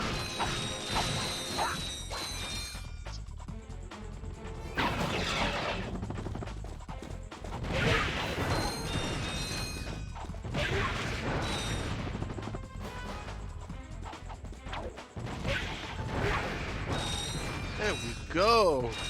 Now we're playing the game!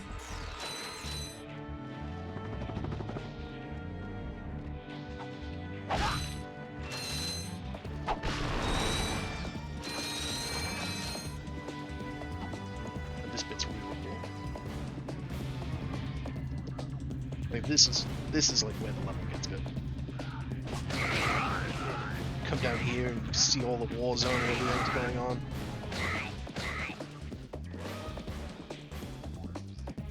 Those guys are winning.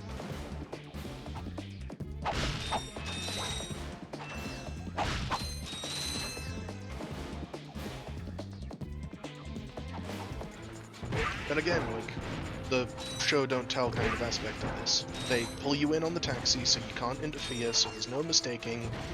You see and you hear the enemies attacking each other. You know that there is a conflict on this planet now between these chemical troopers and the amoeboids.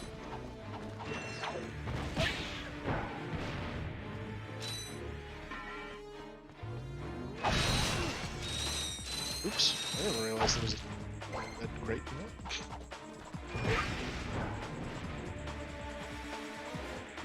Let this come down.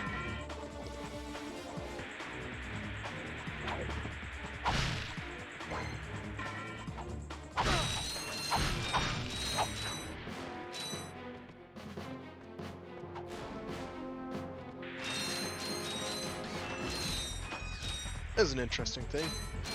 Any of you, or anybody, sort of considered like a TTRPG Ratchet Clank universe?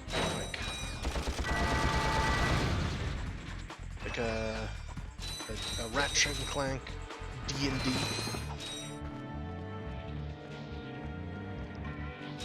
I think it would be a pretty cool concept.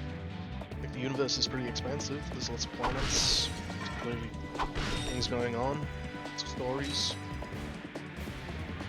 Rhino for your robot. Trade ya. Well, okay. Ratchet. I'm kidding. Sorry, he's not for sale. What's a rhino anyway?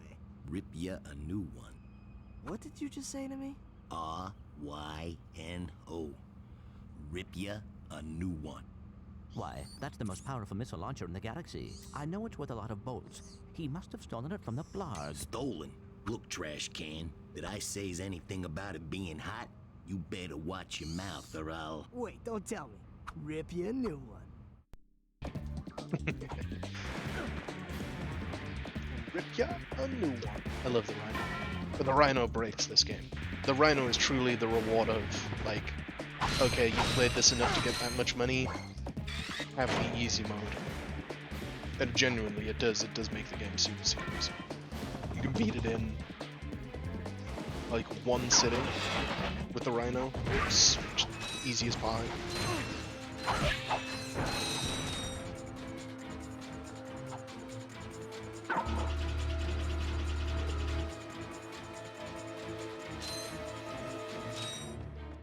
And yeah, these days people know about the race course glitch and a million volts or whatever. Back in my day, I actually genuinely farmed the bolts for it.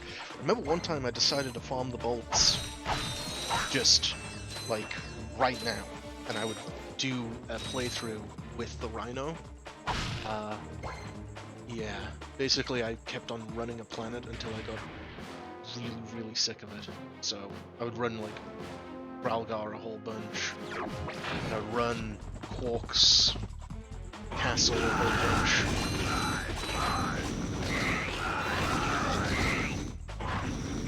Quark's castle actually gives like quite a decent amount of like bolts.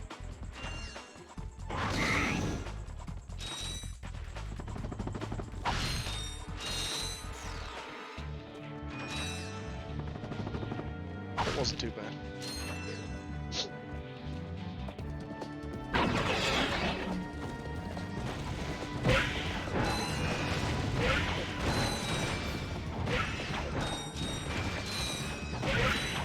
Boom! Playing the game.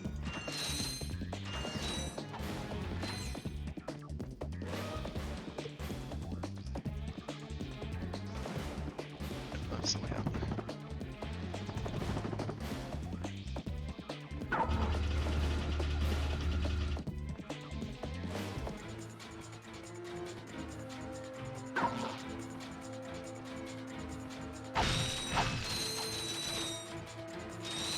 If I remember correctly, I know how to turn off all of these lasers.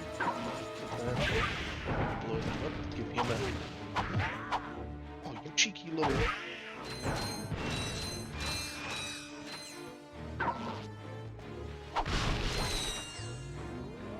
Yes. Flamethrower.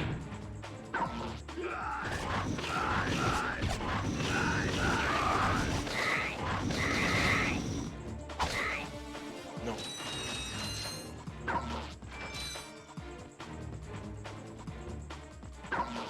Eventually I want this way. And you can come in this way, but it won't get you to where you think you're going to. It's just like a little optional section.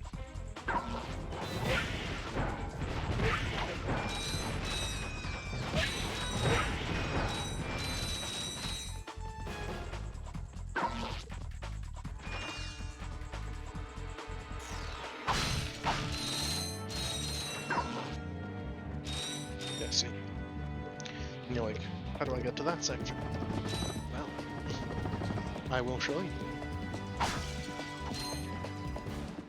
We jump on top of the thing. We're also going to blow up this tank, so there isn't going to be a pain in the backside.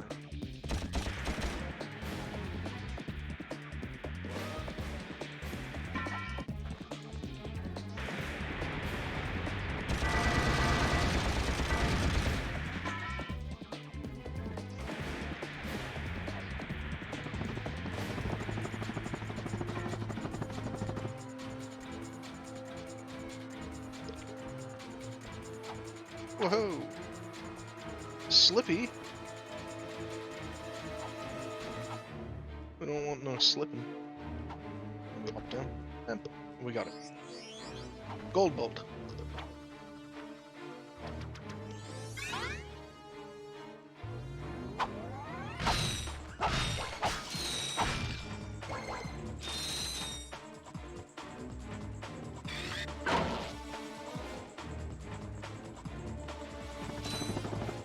Ooh. I almost hit that red laser.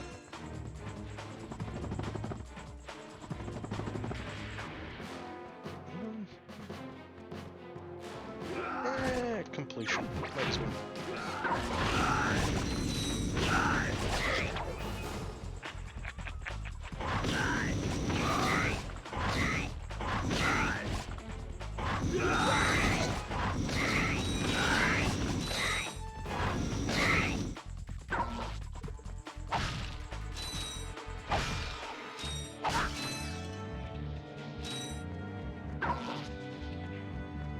Boom. Cleared.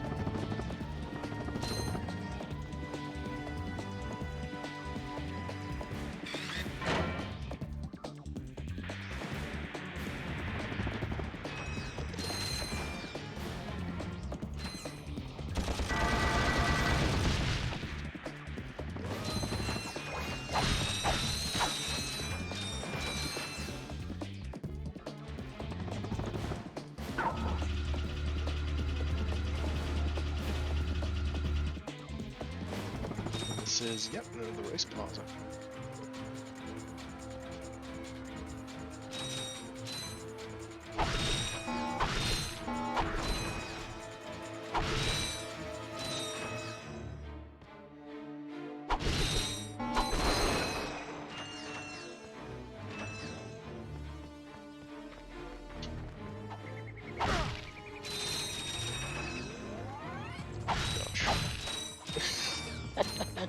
I just immediately just thought of there's a little cheat code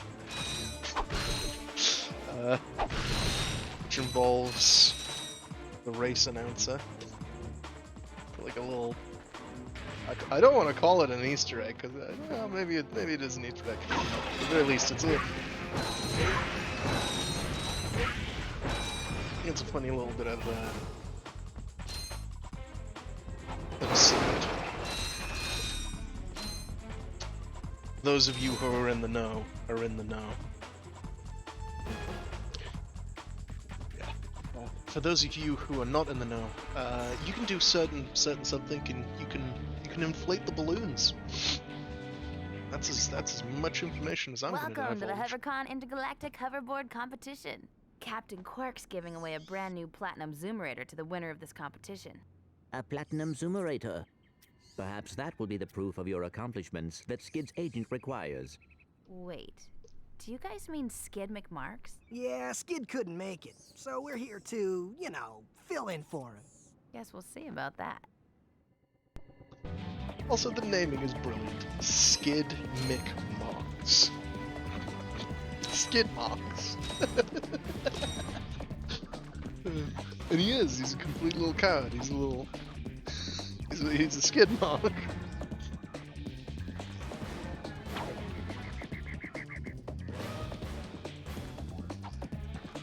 Yeah, I guess we could do some races and then move on. Oh, that was terrible. Quit. Race. Jump. Lip. Boost. Boost. Hold the boost.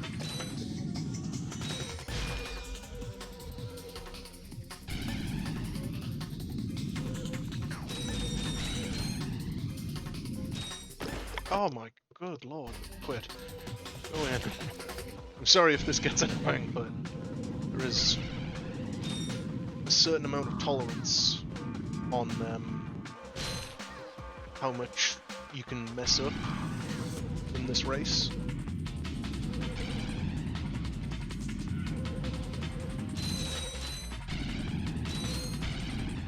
Oh dear, what am I doing?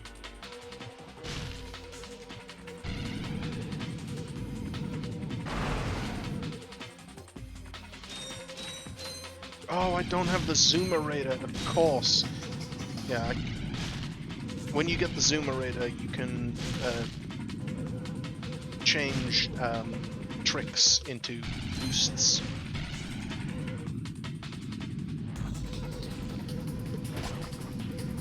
Which will, you know, help you win. But I don't have that. And I still need to place first, which means I need to get a basically perfect run.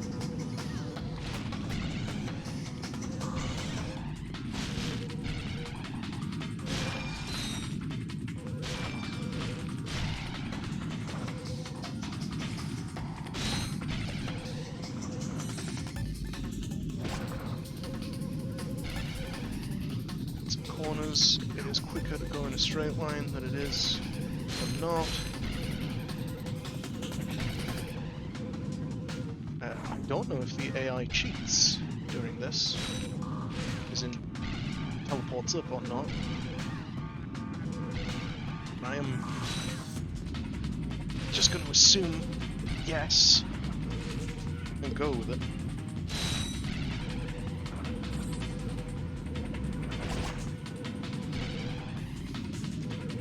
We'll just take it all the straight. It's fine.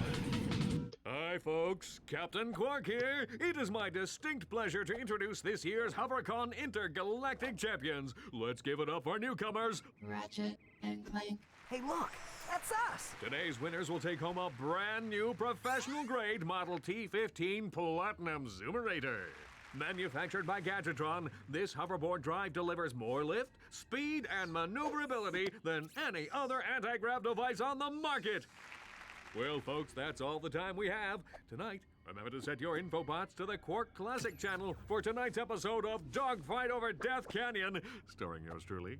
Thank you and have a Quark-tastic day!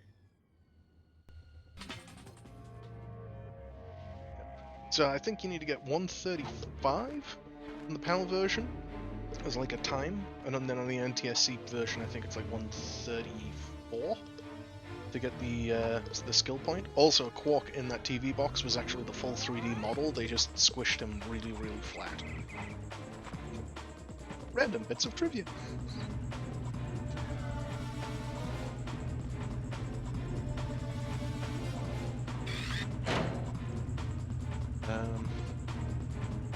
Right. I don't know if I have enough time to go up to Quark yet. But I do have a bit of a headache. You know, kind of concentrating on this lower resolution will kind of give you a bit of a headache. The Hi there, old fuzzball. square eyes adage. So I am going to call this stream here. Check out the VODs, which will be uploaded to the MBX Games YouTube channel. If you do a search for MBX Games, you'll find that this VOD will be uploaded in due order. If you want to go and check out a existing Ratchet Clank playthrough where I take my cousin Craig through Ratchet Clank, where it's his first experience of it, that playthrough is already up on the channel. Or if you want to check out any of the other content that we have on there, the next live stream will be Monday at 7, and that live stream is going to be at the moment I'm thinking it's going to either be me playing some Morrowind, or it's going to be a D&D prep stream. So yeah, it'll be one of them, probably. Ratchet Clank will continue next Sunday at next Sunday after 6, on or after 6. Thank you very, very much if you made it this far on YouTube, or if you tuned in, anybody who tuned in, anybody who watches, thank you very, very much. And I will catch you later.